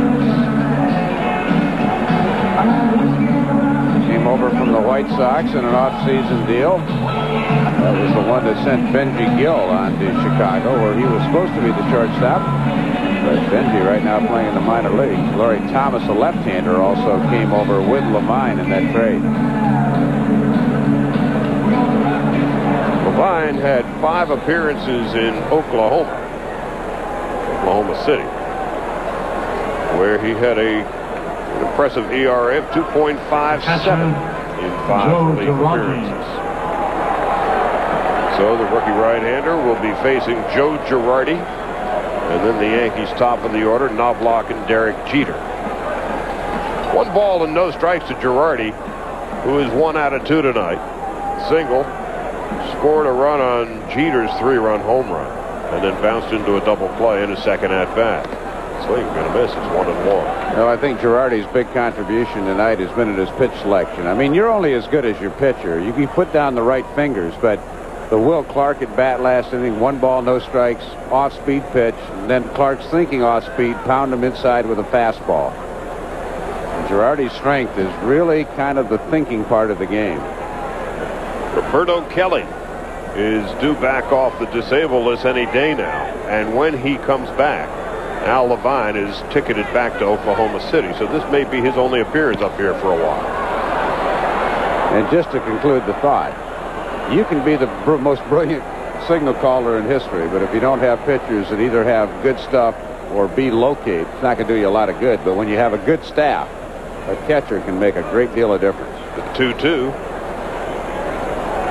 Checks his swings as Don Denkinger down the first baseline. Joe Girardi was Greg Maddox's personal catcher back in 1992 in Chicago, when Maddox won his first Cy Young Award. Johnny Oates, pretty good catcher in his day. Fly ball center field. Easy play for Tom Goodwin. 1 out, nobody on. Now let's go to Reese Davis. All right, Charlie, the Angels and the White Sox. Albert Bell had just put the Sox up 3-2. Top of the 4th. Big Daddy getting into one. Cecil Fielder, his 6th. He's starting to swing that good bat, hitting .339 in his last 16 games. We're all tied in the 4th. Cecil got off to the slow start in Anaheim, admitting that he was pressing for his new team in his hometown. But not anymore. Knobloch, 2 for 3 tonight. A double and a single, and he's now hitting .251. That's ball strike.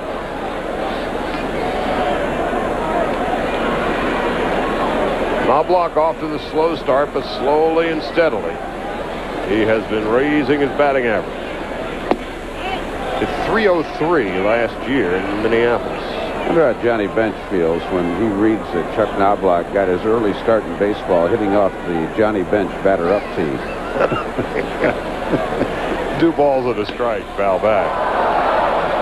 Well, I had that sensation the other night watching David Bell, remembering him 20 years ago in the Indian clubhouse, hanging around Dad Buddy. A lot of that going around right now in my career.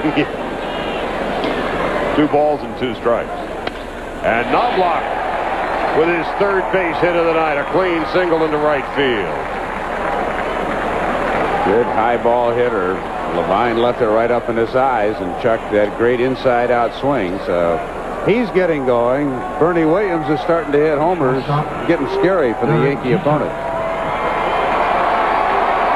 Jeter with a home run. Bernie with the grand slam home run. And the Yankees with 7 runs and 10 hits. Yeah, I mean, not that the Yankees were really concerned about Knobloch and Bernie Williams, nor David Cone for that fact, although he did have the knee tweak, but all three of those guys have performed brilliantly tonight. Jeter with the home run, his 6th of the season in the 2nd inning. And Derek with a little bound at third. Tatis has but one play. 2 out here. Let's go on to Reese Davis, find out what's going on there. Charlie, the Braves are just pounding the Cardinals. It's 8-2. They're just trying to tie that major league record for consecutive games with a homer, and Ryan Crespo gets it done. He had already hit one off the top of the wall and narrowly missed it. They tied the 41 Yankees and the 94 Tigers 25 in a row. It's 10-2. Well, they got a laugher at Bush. And Al Levine has seen his work come to a conclusion. And we're going to take a break right here. 7-3 Yankees, still in the bottom half of the 6th.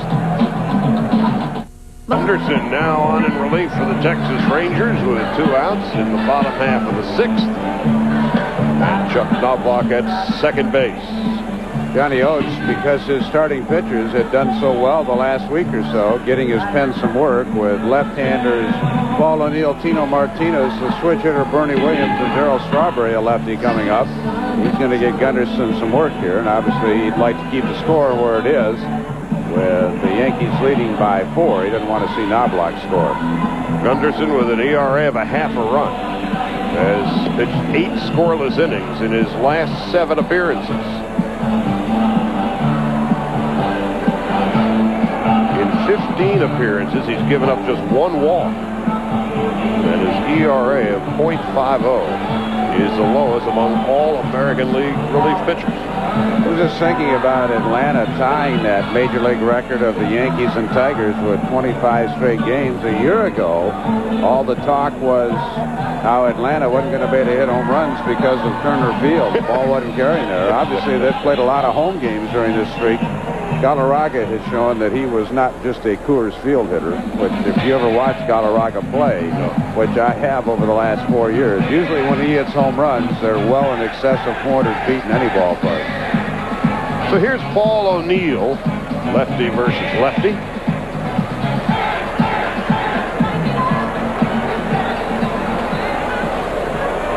And O'Neill tonight is 1 for 3. A double in the 5th inning, and he scored on the Bernie Williams salami. 2 out, Knobloch at second in a 7-3 ball game. Gunderson, murder on left-handers, 0-1. Now that's a matter of O'Neill looking very bad on the sweeping breaking ball, but Paul is showing the ability to make the adjustment during an at-bat. That doesn't mean just because Gunderson keeps throwing that curve out there that he's going to flail away like that. Let's see what kind of an adjustment he might make. The 0-1 to O'Neill. 0-2. Now that's nasty. When you start off with that big sweeping breaking ball, O'Neill says, okay, I'm going to give in a little bit, take you to left field, and then he pounds him with the gas inside and hides the ball so well. Now Paul's going, emergency stance time. Which way did he go? No balls and 2 strikes to O'Neill. The Yankees with a 4-run lead with 2 out in the bottom of the 6th, and Gunderson steps off the run. O'Neill over the past 3 years has averaged 101 runs batted in. But no match for Eric Gunderson. The Yankees fail to score in the 6th as we head to the 7th. David Cone, as we begin the 7th inning, has thrown only 87 pitches tonight. And he has pitched well. And so he is on his way to his longest outing of the year. Came into the game with an ERA of over 6.61. He had a 4-1 record. You mentioned the Yankees average over 18 pitches per inning when they're hitting. Against Rick Helling tonight, it was about 16.5, but that was enough to cause Helling down. And Pudge Rodriguez, first pitch swinging. Gone, a home run. Right down the left field line. Pudge Rodriguez, a notorious first ball swinger, got it all. And so it is 7-4 as Rodriguez hits his 7th home run of the season. I'll tell you, that was no cheapie. That one went into the mezzanine on a rising rocket. So Mel Stottlemyre immediately is going to go out and talk to David Cone. Designated hitter, Lee Stevens. Watch this ball get into that mezzanine level. Boom. The way Yankee Stadium is constructed, with so little foul territory either down the left or right field lines, on high fly balls down the line, it is nearly impossible with the naked eye to see whether or not the ball is fair or foul. So you have to lean out of the press box and look at the monitor, and even then you're not entirely sure. And you have to look at either the first or third base home run or umpire, whether or not he has made the call of the home run. Well, we talked about Rick Helling. All 6 of his homers coming in were solo jobs. Tonight, the Yankees get 7 runs on 2 homers. Meanwhile, the Rangers have hit 3, but they have been all solo against David Cone. Lee Stevens, nothing for 2 tonight, is now hitting 252. Big swing and a miss. So David Cone has much bigger fish to fry tomorrow. Tonight he has been pitching with a heavy heart. His mother is to undergo surgery tomorrow. Stevens fouls it. His mother was diagnosed as having a mass on a lung. They believe it to be benign, but they're going in, and our prayers, of course, with David Cone and his family. And tonight he has found sanctuary on the hill here at Yankee Stadium. 2 balls and 2 strikes.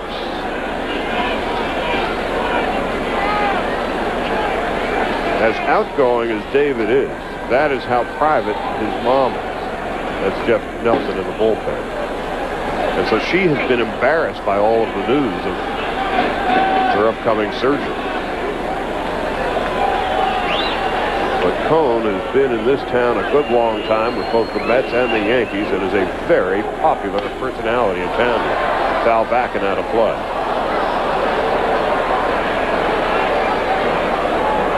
Now, some guys have not been able to handle New York. And baseball fans know Eddie Whitson had problems here. Kenny Rogers, not just a couple. But David Cone has thrived on this city. He loves it. And there's a high fly ball into short right field. Out goes Knobloch. In comes O'Neill. O'Neill hauls him off and makes the catch.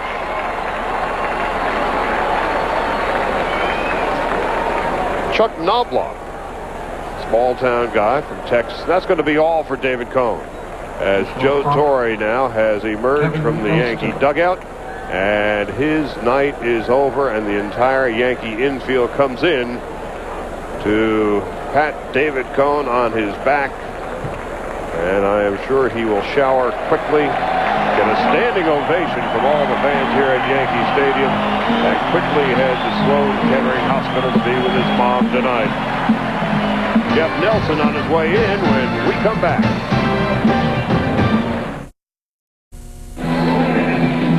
31-year-old Jeff Nelson on in relief of David Cone, who stands to win his 5th game of the season if the Yankees can hang on to their 3-run lead, with 1 out here in the top half of the 7th. Nelson, with a record of 1-0, making his 18th appearance of the season and an ERA of 2 3/4. David Cone, the competitor that he is never happy about being yanked out of a game. But he pitched a solid game considering all that he has gone through, not only tonight in the past week or 2, but this season. Well, he didn't beat himself tonight. Didn't walk a man. He struck out 7. Left a couple of pitches in the middle of the plate, and the Rangers are a great hitting team. But David Cone, disappointed. Not the kind of guy that likes to give up 4 runs in a game. He did pick a good night, though, because his offense has gotten him 7. Kevin Elster is 1 for 2 tonight, and he takes a ball, 1 ball and 1 strike. Mentality of a great pitching staff is that they want to go out and pitch as close to a complete game as they can, because each one of the 5 starters takes it upon himself to get the bullpen some rest. So when you go less than 7 full, then you're usually disappointed if you're really a competitor. And David Cone has never been accused of not being a great competitor.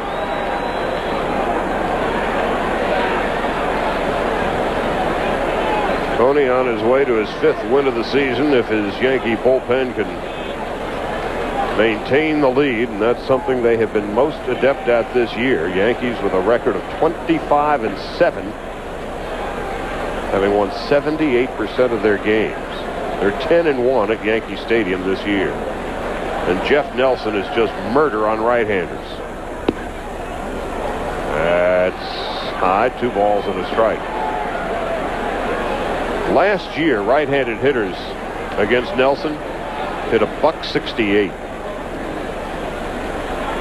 Getting in my lifetime numbers now. Just outside, 3-2 to Elster. Jeff Nelson's the kind of guy that could have made my lifetime even lower than it was, coming from the side. With that's 6'8", coming from the side. That's a pretty good pitch. Tim Cheetah's had a great night tonight. Might have missed one there. Just outside, ball 4. Don Denkinger says Elster can come on down. Now let's go to Rhys Davis for an update. Rhys? All right, Charlie, let's go back to Toronto. Roger Clemens had already given up 1 in the 8th. He's down 2-1 when Jack Voigt drills one deep part of the yard. Couple of men on. Giambi and Spezio both score. It's 4-1. Sean Green got 1 back. It's 4-2 in the 9th. Those A's are a pesky bunch. Fernando Tatis is a scheduled hitter, but he is not going to hit. Luis Alicea will hit for him. Pretty good job, I think, here by Johnny Oates. Tatis has been on a pretty good roll of late. He hadn't done very much tonight, striking out a couple of times. But when a guy has been hitting better like Tatis, and he's a young player, give him a little protection against a guy you figure, Jeff Nelson, he's not going to be able to handle very well. And, of course, Alicea, switch hitter, can bat from the left side and will have more of a fighting chance against Nelson, who is murder on right-handers. Ball under the knees, 1-0. Alicea, a .239 hitter. .286 from the right side, just .231 from the left. And so Tatis's night is done. 1 ball and no strikes to the veteran Alicea, an angel last year. 1 ball and 1 strike. He was an angel in the infield. Yes, he was. Played second base last year and has been seeing a lot of time at third base, sharing it with Tatis. The 1-1. Outside, ball 2. Nelson seemed to be a little unnerved on that 2-2 pitch to Elster, which Tim Cheetah might have missed. And again, Cheetah's had a terrific night behind the plate. Very few looks from any of the hitters or the pitchers, but sometimes pitchers get unnerved by one questionable call by the umpire. He's got to settle back in and focus here. Nelson, who led the Yankees last year with 77 appearances, already making his 18th appearance this year. Alicea drills it deep into the right field corner. 1 hop to the wall. Elster on his way to third. Throw to second base. He's safe there. Second and third with 1 out. On the pinch double by Luis Alicea. Well, another count where Jeff Nelson got behind and Joe Torre immediately goes out. He may want the left-hander now with Goodwin coming up and the switch hitting McLemore in behind. And so Jeff Nelson unable to do the job, walking Elster and giving up the pinch double to Alicea. And that is all for the big right-hander.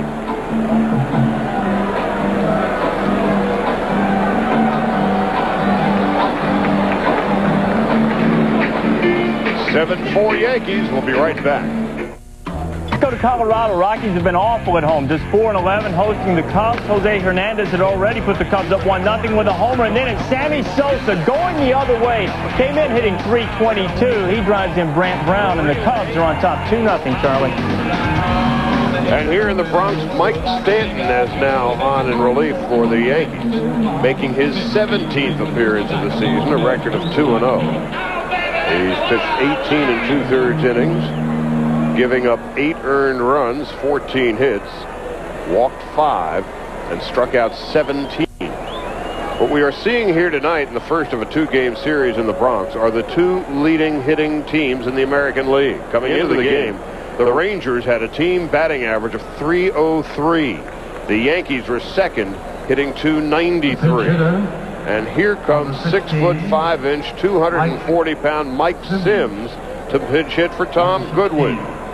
Well, Johnny Oates pulling all the strings early in this one. No sense saving your pinch hitters for late, because he thinks he's got an opportunity to get back in it right now. And Sims, like Lee Stevens, his counterpart from the left side, kind of a late bloomer, but he's done a good job for Texas the last couple of years.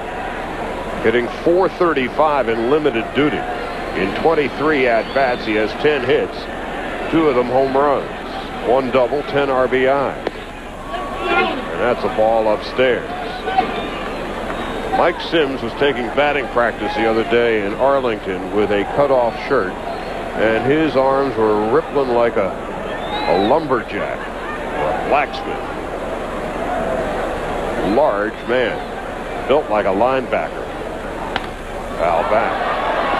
And the ball was jumping off his bat in batting practice. Well, again, there's guys like Lee Stevens and Mike Sims. They got an opportunity early in their career to sign a professional contract. Slow rise to the major leagues, not a lot of success, but they kept plugging away. And they've made themselves bona fide major league players.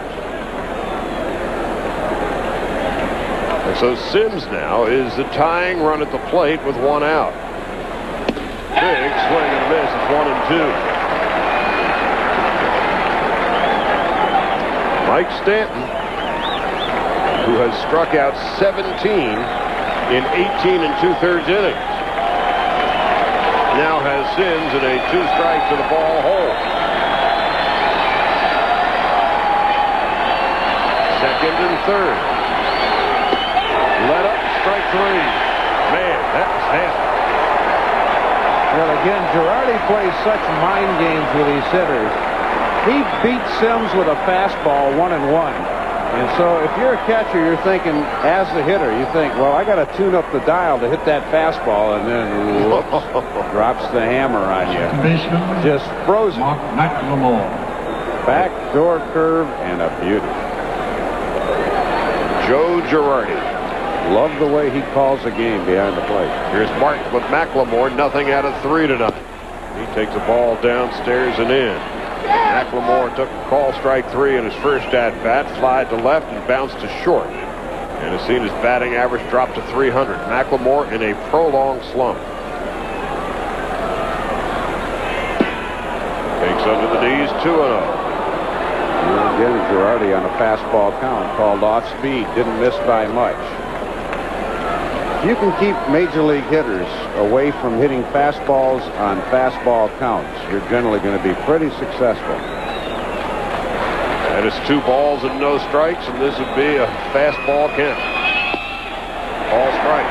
Good spot. Fastball counts are first pitch, 1-0, 2-0, 2-1, 3-1, 3-2. Those are, especially in the younger development in the minor leagues, a lot of guys don't have confidence to get the breaking ball over. The 2-1. On the inside corner again. McLemore, who is 3 for his last 35.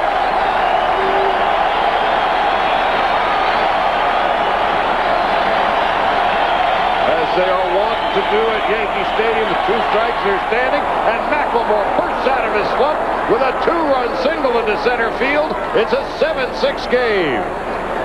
Made 2 great pitches, 2-0, 2-1, and then got a fastball over the plate. And McLemore breaks out of his slump to bring the Rangers back within one. Big hit for McLemore.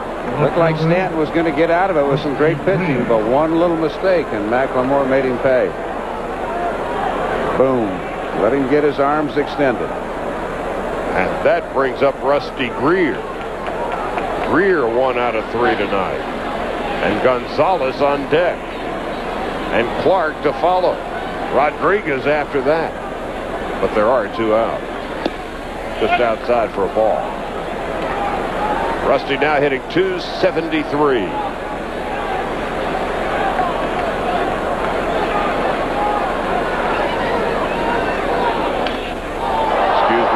Back 1-1. In his last 7 games, Greer has lifted his batting average from .237 to .273.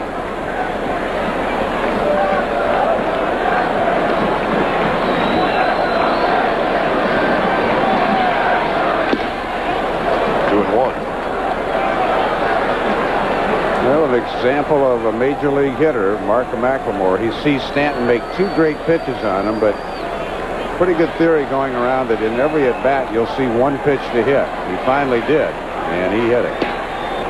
Ball 3. Big-time trouble for Stanton right now with Gonzalez on deck.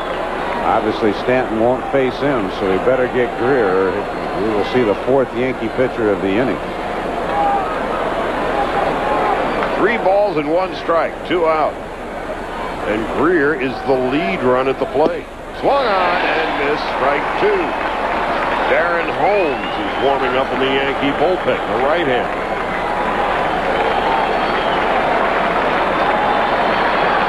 A lot more managerial maneuvering than you would ordinarily see in an American League game today. Greer fouls it back and out of play. With Sims and Alicea already pinch hitting, and the Yankees having gone through a couple of pitchers, as have the Rangers beside their starters.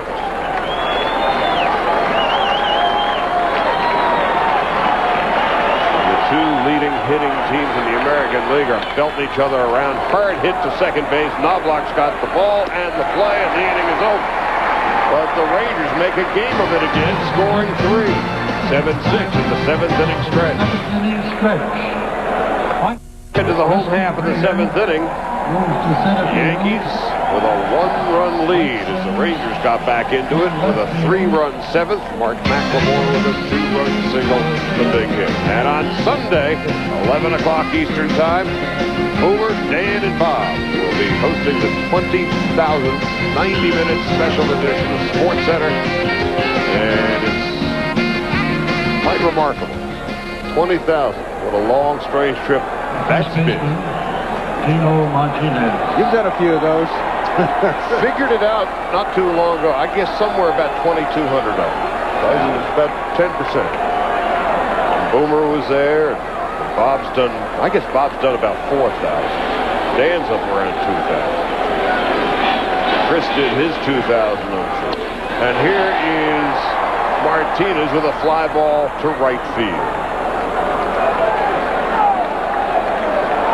That brings up Bernie Williams, and in his last at-bat, Bernie Williams with 1 home run on the season, doubled with a grand slam home run, 406 feet away.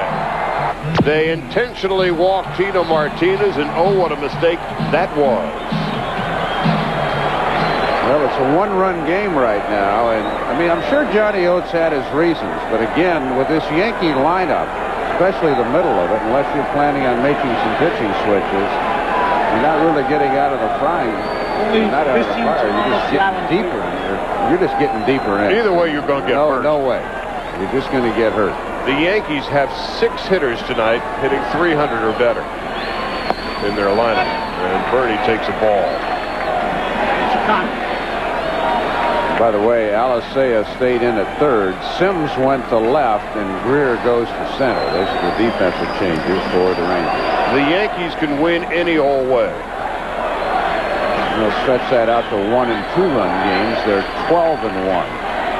easily the best in baseball, but just about every record they have, night games, day games, home games, road games, turf, grass, they have the best in baseball. Yankees have won 10 of 11 here in the Bronx. They're 21-0 when they lead after 6, as they've done tonight. They're 20-0 when they scored 4 or more, as they've already done tonight. And Berti takes a strike. It's 2-1. Good changeup from Gunderson. 2 balls, no strikes. Pudge going off speed on a fastball count. The way this season has gone for the Yankees, 25-7. They can win by football scores and they can win by soccer scores. Yeah, it was a week ago tonight. It was 15-13 against the same Texas Rangers, and then last night a 3-2 game. The Yankees just seem to be really a professional team that knows what it takes to win. Obviously, in baseball, over the course of 162. You're going to lose at least 60 no matter how good you are, unless you just are like the New York Yankees and the New York Giants, Cleveland Indians 1954. But most of the time you're going to lose 60 no matter how good you are. The old prevailing theory is everybody starts the season at 60-60, and what you do with the other 42 games, that spells the difference. And the other thing, the 2 best records in the history of baseball, the Cubs of 1906 and the Cleveland Indians 1954, both lost the World Series. 54, of course, as Williams takes the walk. The year of the Willie Mays catch. Dusty Rhodes. Giants come in and sweep the Indians in 4 after Cleveland won 111 games. And it took pretty near 40-something years for Cleveland fans to get over it. And Rock Raines is going to pinch hit for Darryl Strawberry. Ladies and gentlemen, Just give you some idea of the depth on this team. Darryl's going to take a seat. Rock Raines is going to pinch hit for him. Jim Raines, number 31. One of the things Joe Torre was lamenting a little bit before the game tonight is because so many of his players have been playing well, he hasn't gotten some at-bats for guys like Dale Swaim, a guy, the switch hitter that has come over to add depth to this team. Luis Sojo hasn't played very much. Homer Bush, you hardly ever see him. So even though they do have a lot of depth, right now the club is playing so well, Joe's almost afraid to make any changes. And what is so interesting about this Yankee team is that with all the veterans, and they understand how good a ball club they've got, there is no moaning in the locker room at all. They understand their role, and they are perfectly happy. Of course, winning 25 of 32 will bring a smile to anybody's face. So here's Tim Raines hitting .311 with 2 home runs and 11 runs batted in. Raines takes it down and in for a ball, 1 ball and no strikes. Well, there's so many professionals on this team. You hearken back to the '96 World Series. Tino Martinez had knocked in 121 runs that year, but he really wasn't swinging the bat very well. And when they went down to Atlanta to play 3, Cecil Fielder played all 3 at first base. So Tino, he didn't say anything. He just took his World Series ring and said, "I'll do better next year." Cecil Fielder, on the other hand, last year, he complained a lot, and he's gone. Yeah, see you in Anaheim. And so a lot of those who are not happy in their roles last year, Charlie Hayes being another one, gone. And Raines, in his 18th season, takes 3-0. One of the things I like right now about baseball, and there certainly are some problems, but the New York Yankees and the Atlanta Braves are 2 tremendous teams, and they also have a terrific bunch of guys on the teams. I mean, that's not the case with every team, but they really have some good guys. 3 balls and no strikes, and that's a called strike. 20 years ago here at Yankee Stadium, one of the great ball clubs of the century, the '78 Yankees, coming from behind as they did, the Bucky Dent home run in Boston, winning the World Series from the Dodgers, was about the nastiest locker room you'd ever want to walk into. There were fighting factions from one end to the other. Foul ball off to the right side, now to play. There was Reggie. There was Thurman. There was Nettles. And then you had Billy Martin. And you just did not want to walk into that locker room. But once they got out on the field, that was another story. Well, I think a lot of the credit has to go to Joe Torre and his demeanor, but don't forget, also, Buck Showalter kind of got things turned around here, and he wanted professional players with professional attitudes. And Really, this Yankee resurgence began around 93. And that's ball 4. And so Bernie Williams doesn't have to bother to slide. And so now it's first and second with 1 out. And that brings up Chad Curtis and brings out Johnny Oates. And that's going to be it for Eric Gunderson. 7-6 Yankees in the bottom of the 7th.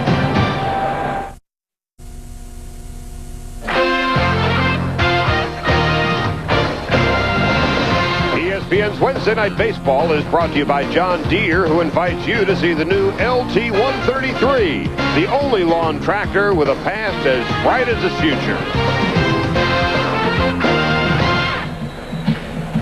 Tim Crabtree now on in relief for the Texas Rangers. As Crabtree, his 13th appearance of the season in 14 2/3 innings of work. He has given up 9 earned runs, 16 hits, walked 5 and struck out 9, and an ERA of 5.5.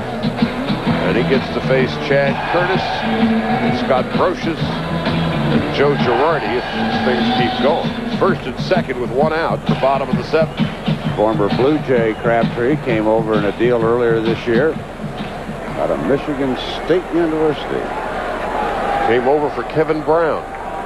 Not that Kevin Brown. The other Kevin Brown, the catcher Kevin Brown. 3 home runs, 20 RBIs for Chad Curtis. And he takes inside for a ball. Guess it's tough going through a career being the other whatever. Kevin Brown. Amazing one. There's 2 guys in baseball right now named Jeff D'Amico. Not related. One's in the Oakland organization. Of course, the other one with Milwaukee. He's on the DL right now with a bad arm.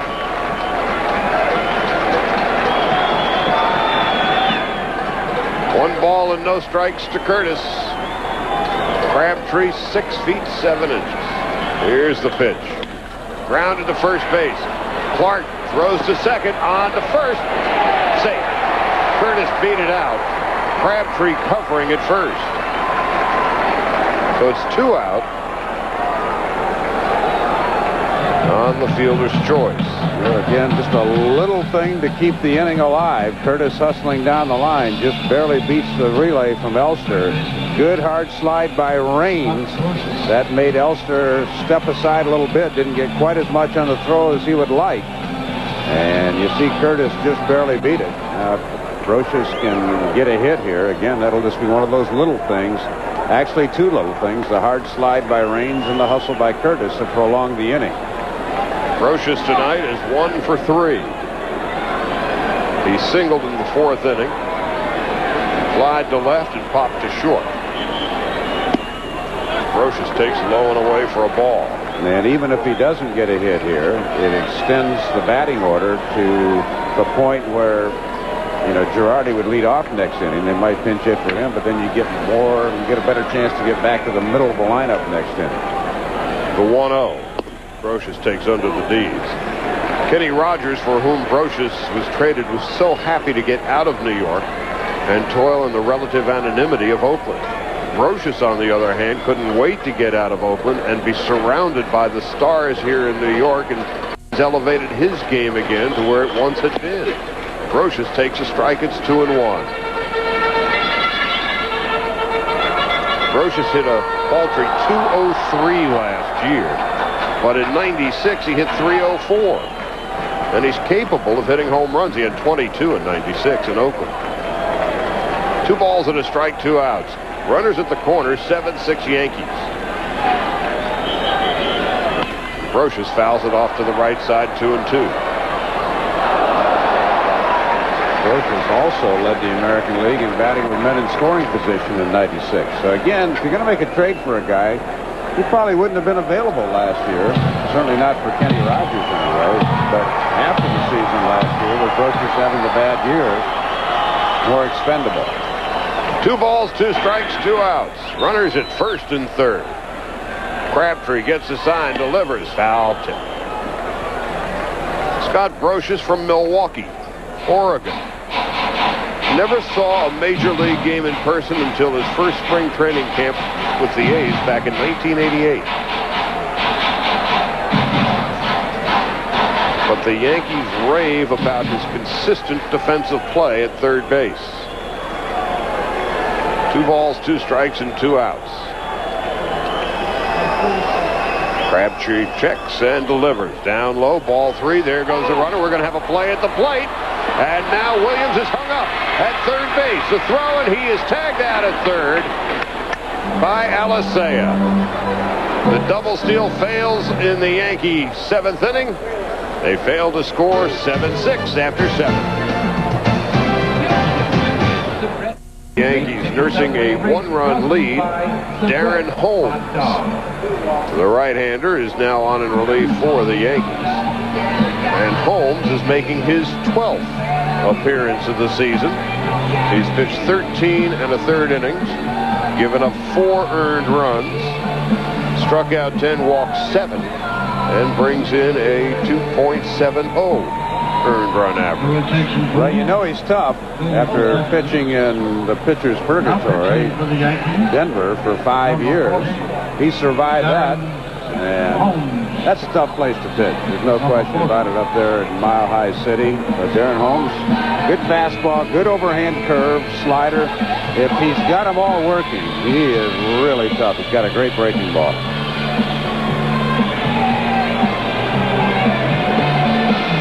So the Yankees now have 3 relievers left in the bullpen. Willie Banks, a right-hander, Graham Lloyd, a left-hander, and Mariano Rivera.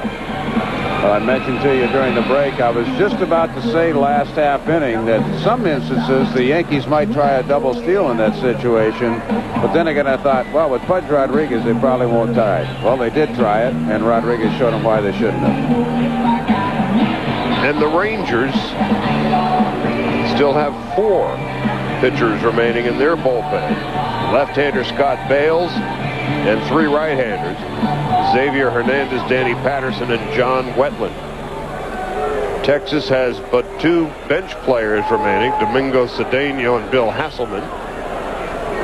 The Yankees have 4 bench players remaining, Homer Bush, Luis Sojo, Dale Swaim, and Jorge Posada. And so that brings up Juan Gonzalez, who smacked his 10th home run into a far distant place, about 420 feet over the left center field fence, into the bullpen area in the 2nd inning. And he takes the ball. Gonzalez 2 out of 3, hitting .338. Holmes gets the breaking ball over in a good spot. He can get Gonzalez out. But he's missed twice, and he's down 2-0. The Rangers have won 5 games in a row. They won 3 of 4 from the Indians. Gonzalez fouls it off. Well, this task shouldn't be too daunting to Texas. Again, last Wednesday they were down 9-0. They battled all the way back to 13-13 before losing it. They'd hate to come back again. They've already scored 3 in the 7th and fall short. 7 runs, 10 hits for the Yankees, 6 runs and 9 hits for the Rangers. Neither team has made a miscue. Outfield straightaway and deep, and Gonzalez fouls it back. Will Clark on deck, Pudge Rodriguez to follow. Well, Holmes got even with a fastball that sailed and then a high fastball. Again, his best pitch is, he calls it a slider, but it looks as much like anybody's curveball as you ever want to see. Let's see if he gets it here. 2 balls and 2 strikes. Gonzalez leading off the 8th. Foul back and out of play. Came with the gas again.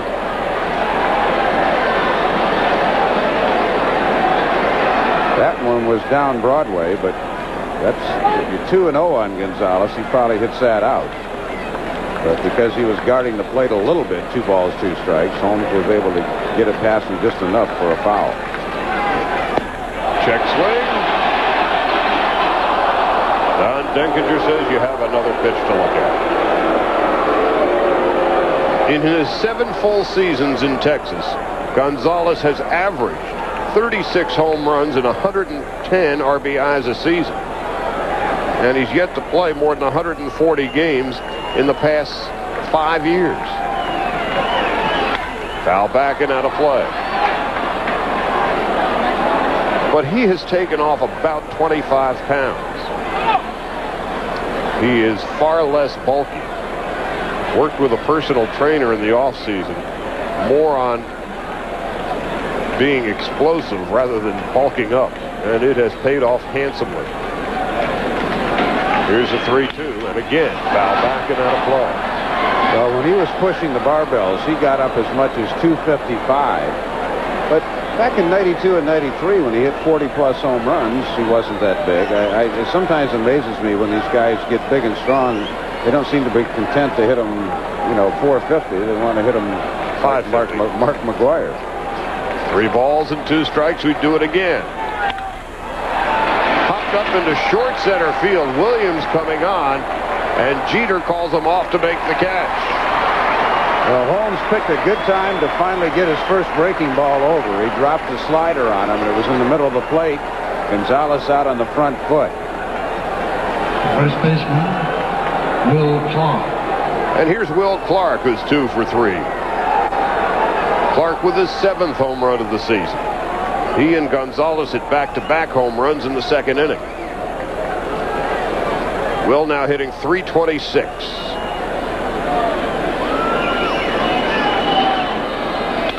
And Gonzalez pops it into short left field. Chad Curtis is there to make the call and the catch. 2 out. So Holmes quickly retires Gonzalez and Clark. And that brings up Pudge Rodriguez. Pudge hit a home run down the left field line. In his last at-bat in the 7th, he's 1 for 3. For Rodriguez, his 7th home run of the year and his 29th run batted in, now hitting .394. Well, Girardi must have a thought here, because Holmes all of a sudden is in a pretty good groove. Usually a catcher will let that pitcher go ahead and continue to work, but I think he just wants to get a little thought process across to Darren. They were together for 3 years in Colorado, so they certainly are aware of each other. And maybe Girardi was told to stall, and Torre coming to the mound. Maybe he wants Rivera for 4 outs. So that's what Girardi went out for. Torre gave him the motion to stall, and they want a pitcher. Joe Torre says, good job. Thank you very much. Parting gifts for Darren Holmes.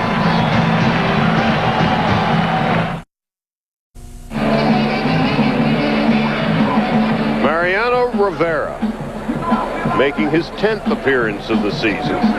He has yet to give up a run. In 9 2/3 innings, he has given up 3 hits, struck out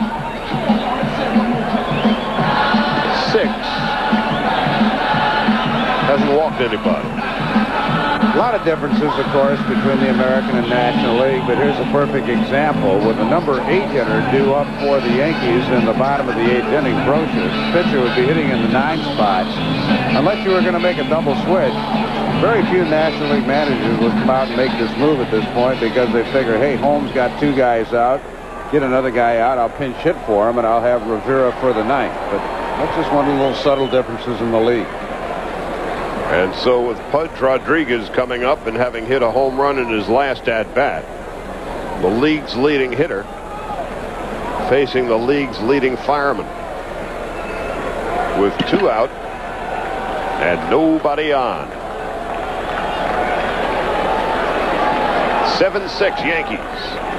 Rodriguez works out of the stretch, and that's a strike right down Broadway.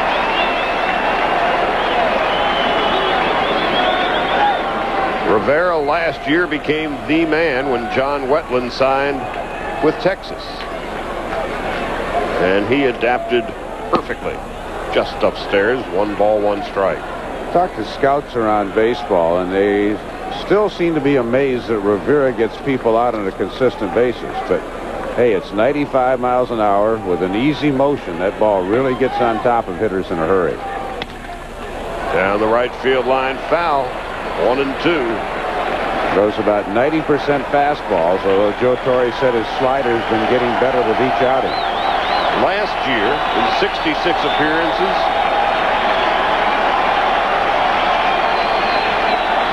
he converted 43 of 52 save opportunities. And Rodriguez fouls it off deep, but foul.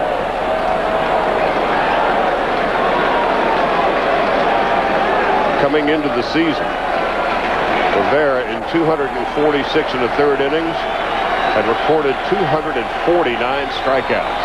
And now it's 1-2 to Pudge Rodriguez, and Rodriguez is going to step out.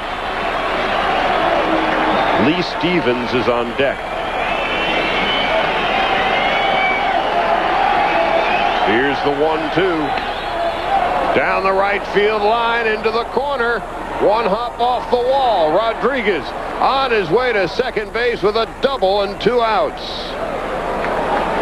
Well, Pudge, who came in with his first little minor slump of the year, 5 for 28 now with a homer and a double his last 2 times up. Designated hitter. Joe Torre is having one of those nights. Obviously, the Yankee skipper, we were talking to him tonight. I said, hey, secret? He says, getting out of the way. But every move he's made tonight, he brought in Nelson. He didn't get the job done. Stanton gave it up. Then he brings in Holmes, who does get the job done. He makes the switch to Rivera. But as a manager, you make the moves you think you should make, and then it's up to the players. And then in the bottom of the 7th, he had a double steal that got Chad Curtis caught in a rundown. Swung on and missed strike 1. And you know what about Joe Torre? If the Yankees manage to lose this one, he'll be the first guy to say, I screwed up. Lee Stevens is nothing for 3 tonight. 1 ball and 1 strike. The Yankees have Brosius, Girardi, and Knobloch due up in the bottom half of the 8th.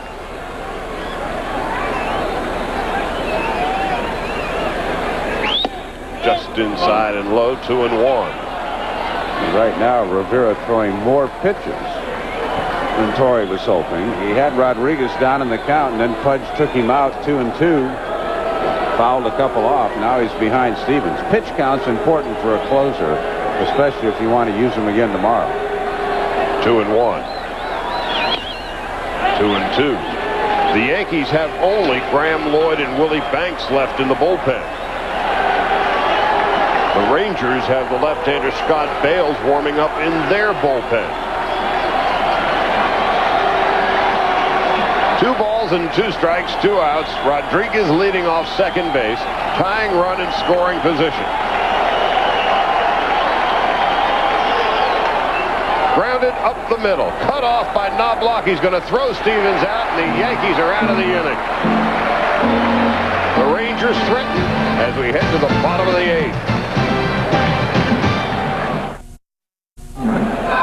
Charlie Steiner along with Dave Campbell as we head to the bottom half of the 8th inning at Yankee Stadium in New York, and the home team leading by 1. And with the Yankees leading and the Red Sox trailing in their game, the Yankees now are just an inning away from expanding their lead to 4.5 games. And you have to feel for the Red Sox. They have done everything conceivable. They've won in magical and mystical ways this year, and they keep losing ground. Yeah, and with Nomar out for anywhere from 10 days to 2 weeks, I mean, that guy, I mean, Mo Vaughn is, the heart and soul of the Red Sox and has been, but Nomar Garciaparra is one of the great players in the game. And sometimes you can go through a 10-game span. I mean, like the Yankees went through 15 days with Rivera on the DL and never blew a save, but other times it catches up with you immediately. Scott Brosius to lead off against Tim Crabtree here in the bottom half of the 8th. Brosius is 1 for 3 tonight, hitting .310.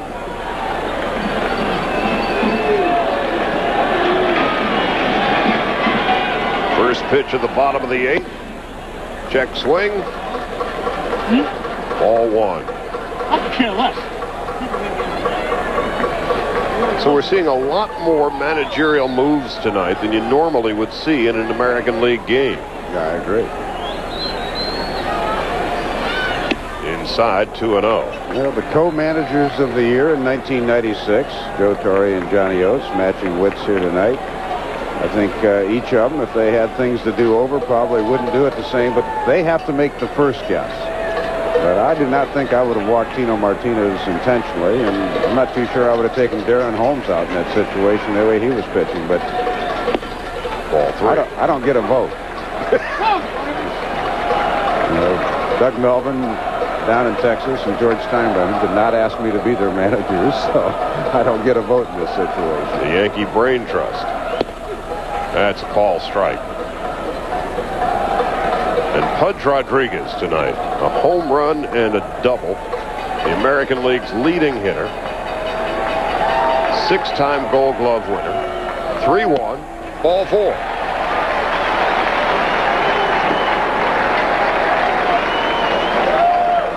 So Brocious leads off the bottom half of the 8th. Brocious has stolen 2 bases this year in 3 tries. But again, when you have somebody like Pudge Rodriguez, a man with the golden arm, not likely to run now unless it's some kind of a hit and run. Here's Joe Girardi. We'll 1 for 3. We'll see if Joe probably plays for a run and has the bunt in order here. Yeah, he does. That's a ball as Girardi takes back. Girardi with 4 RBIs on the year, and that's Willie Randolph. Second baseman for the Yankees for so many years, and the bench coach for the Texas Rangers was his shortstop partner, Bucky Dent. And Girardi bunts it foul. That was a pretty good second base shortstop combination. There's Joe Torre flashing the signs to Willie Randolph, who in turn is flashing the signs to Joe Girardi. And Girardi is still giving him the once over. And that's a good thing. I mean, that's a veteran move by Girardi. Sometimes the sign is early, but if the hitter or the runner turns away as soon as they see the sign, somebody trying to steal the sign on the bench is aware, well, it must be this very early in the sequence what sign it is.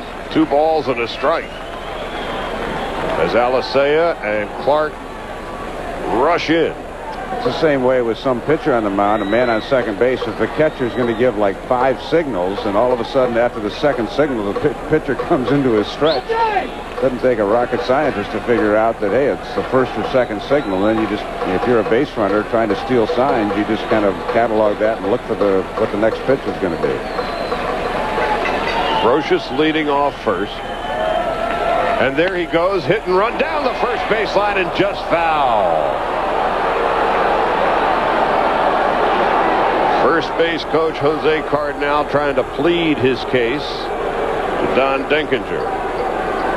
Well, again, Joe not afraid to try some things. He knows Girardi can handle the bat. He had a favorable count at 2-1, so they switched up from the bunt to the hit and run, and Girardi didn't miss the bag by much. Don Zimmer. Zim saying, yep, good move, good move. Of course, Zim a riverboat gambler anyway. I think sometimes Torre has to temper the enthusiasm with Zim. Spent a lot of time with Zim tonight. 2 balls and 2 strikes. An original Met in '62. Foul back and out of play. Don Zimmer, now 67 years old, and 50 years in Major League Baseball. He was a player with the Dodgers in Brooklyn and L.A., the Cubs, the Mets, the Reds, and Senators. A manager with the Padres, the Red Sox, the Rangers, and Cubs, and a coach with the Expos, Red Sox, Cubs, Giants, Rockies, and Yankees. He has seen pretty near everything. And here's the pitch, grounded over the glove of Will Clark. Brocious will go to third on the hit and run, and it's first and third and nobody out. Some fancy hitting by Joe Girardi.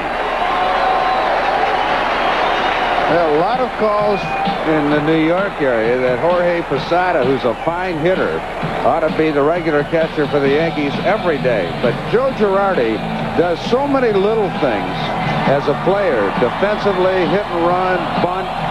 Those things for a club like the Yankees really do pay off. Posada's going to get playing time, and he will be the catcher of the future for the Yankees, and he's getting a lot of playing time this year, but Girardi's not ready to go out the pasture yet. And now the Rangers are in a hole. They trail by a run. Yankees with first and third and nobody out. And the infield is in for a play at the plate. And Chuck Knobloch, who handles the bat well. And Knobloch takes the ball inside. Chuck tonight has 3 hits, a double and 2 singles, and has lifted his batting average to .258. Yankees with a record of 21-0 when they've led after 6. And Knobloch takes inside and high. It's 2-0. Derek Jeter, who hit a home run tonight, is on deck. Paul O'Neill to follow. Tino Martinez after that. Bernie Williams after that. The Rangers are in a heap of trouble.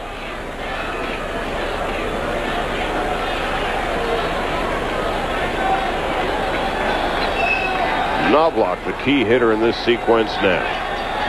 The 2-0. Call strike just across the inside corner. It's 2-1. That's the difference between Knobloch and a home run hitter. Home run hitter gets 2-0. They look for something in to rip. Knobloch was looking for a ball out over the plate to try to hit to right center field and up. He's a situational hitter. Crabtree made a good pitch on him. 2 balls and a strike to Knobloch. Leaning over the plate. Drilled into center field. Base hit! Over the outstretched glove of Kevin Elster. And so by having the infield in, it costs the Rangers a run. Well, it's one of those you just get beat because you had to play the infield in. It was all set up by the walk and then the hit and run by Girardi. Crabtree made a fairly good pitch in on the hands of Knobloch, but it was a little up. And Elster just helplessly going back and kind of flailing away. So the Yankees have added an insurance run here. With the infield in on the lip of the grass, a little humpback single over the outstretched glove of Kevin Elster, and it is now 8-6 Yankees. And still nobody out. That brings up Derek Jeter. Jeter with a home run, his 6th of the season tonight. A walk, glide to left, and bounce to third. Well, let's see what Torrey does here. He could bunt, although pretty sure you'd see the left-hander Bales coming in to pitch to O'Neill and Tino Martinez. But it could be Joe would go for the bunt to try to set up a couple of more insurance runs. Elster and McLemore at double play depth. Alicea at third and Clark at first are in on the grass. And a ground ball. It's going to be an infield hit. Kevin Elster could do nothing but eat it. Now, just the threat of the bunt had Alicea playing in at third base, and that was enough just that he couldn't get it. It would be a double play ball. Deflected it to Elster. But now with the bases loaded, nobody out, Johnny Oates wants the left-hander. Alicea, who was in, had no chance, and all Elster could do is hang on to it. And Johnny Oates said thank you very much to Tim Crabtree. Scott Bales is on his way in, and he'll face Paul O'Neill with the bases loaded and nobody out. 35-year-old Scott Bales now on in relief. Bales making his 12th appearance of the season with a rather hefty 6.30 earned run average, giving up 7 earned runs in 10 innings of work. He struck out 9 and walked 4. Bales, an interesting story. Mired in the Blue Jay farm system in 1993, he retired. That was it. And it was more than 5 years between major league appearances. Between 1992 and then with Anaheim last year. He came back. He was pitching semi-pro ball at home. Decided to give it one more shot. And so now with the bases loaded and nobody out, infield in for a play at the plate, and here's Paul O'Neill, who is 1 for 4 tonight. A double. And right back to Clark. Play at the plate for 1, back to first, double play. So Scott Bales, 1 pitch and 2 outs.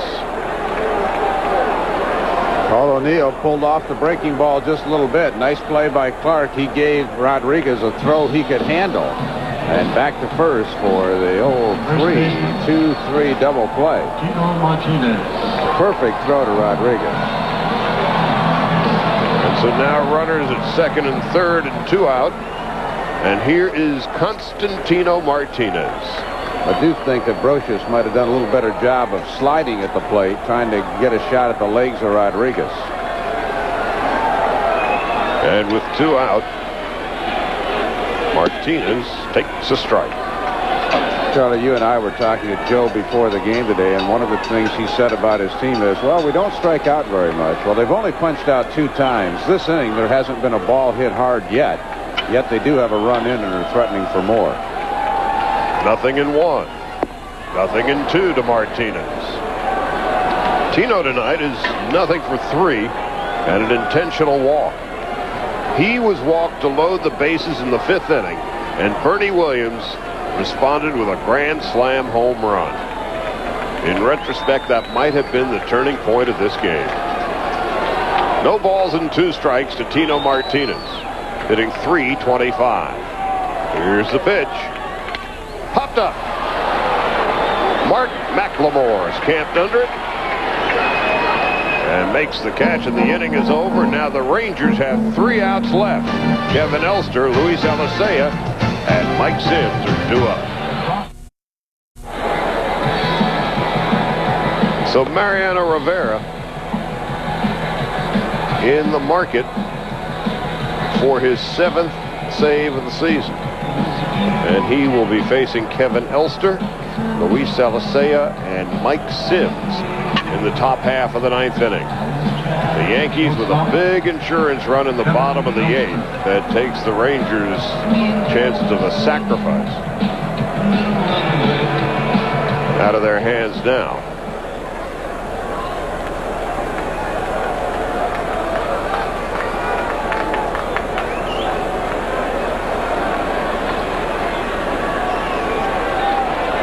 Elster tonight is 1 for 2 and a walk, hitting .244. Home plate umpire Tim Cheetah as they look down the left field line.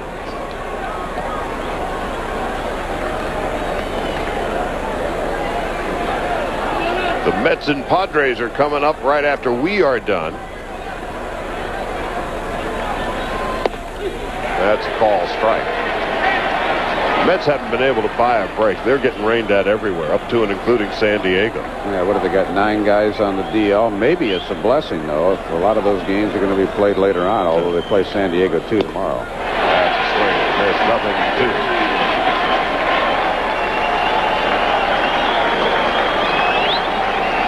No balls and 2 strikes to Kevin Elster. Alicea on deck. Bob Carpenter and Joe Morgan will have the call of the Mets and Padres from Qualcomm. Just outside. 1 ball and 2 strikes.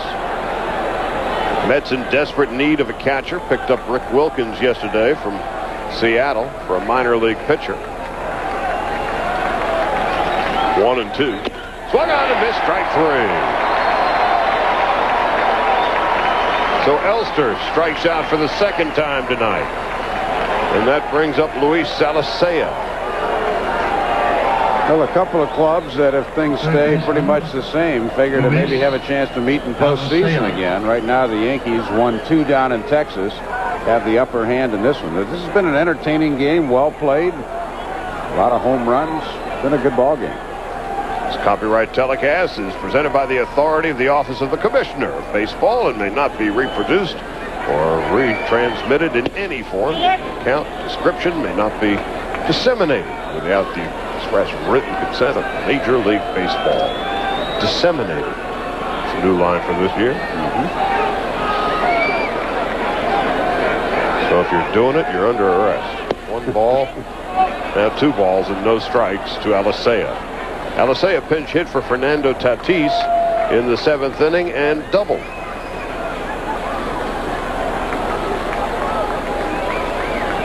Here's the 2-0 down the first base line, off the glove of Tino Martinez and into the crowd for a ground rule double. So Luis Alicea, 2 for 2 and 2 doubles. And now Rhys Davis. Rhys?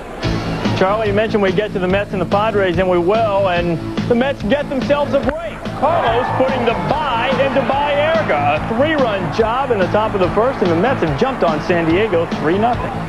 Mets have been waiting for 2 years for something like that to happen with Baerga. Yeah, Joey Hamilton continues to have horrible first inning problems, and Dave Stewart, the pitching coach, is starting to lose patience.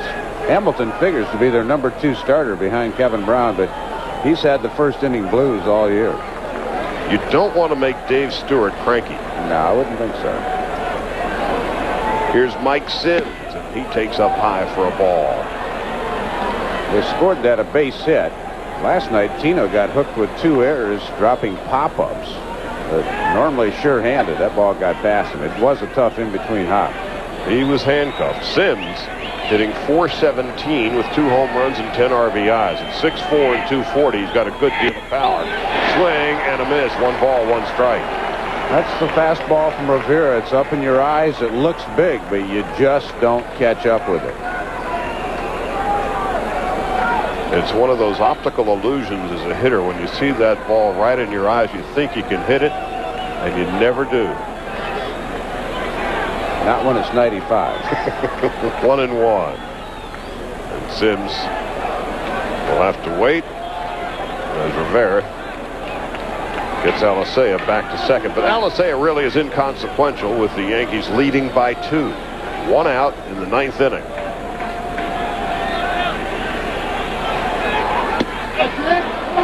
Up high, 2 balls and a strike. At 6 feet 4 inches, a pitch that is high to Sims is really high.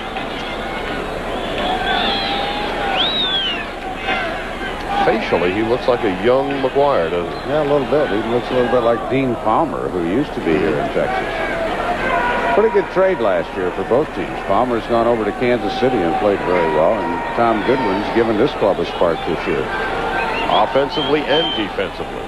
The Rangers have yet to make an error in the outfield this year. 2-1. The pitch to Sims. Swung on and missed, strike 2. Mark McLemore on deck. That easy motion, and that fastball just jumps on you.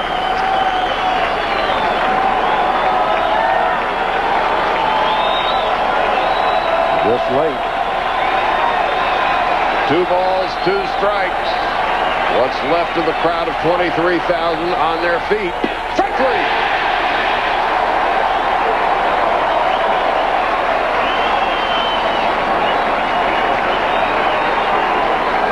When Mariano Rivera began his career in the Yankee organization in 1990 in the Gulf Coast League with Tampa, at the age of 19, he had an earned run average of .17.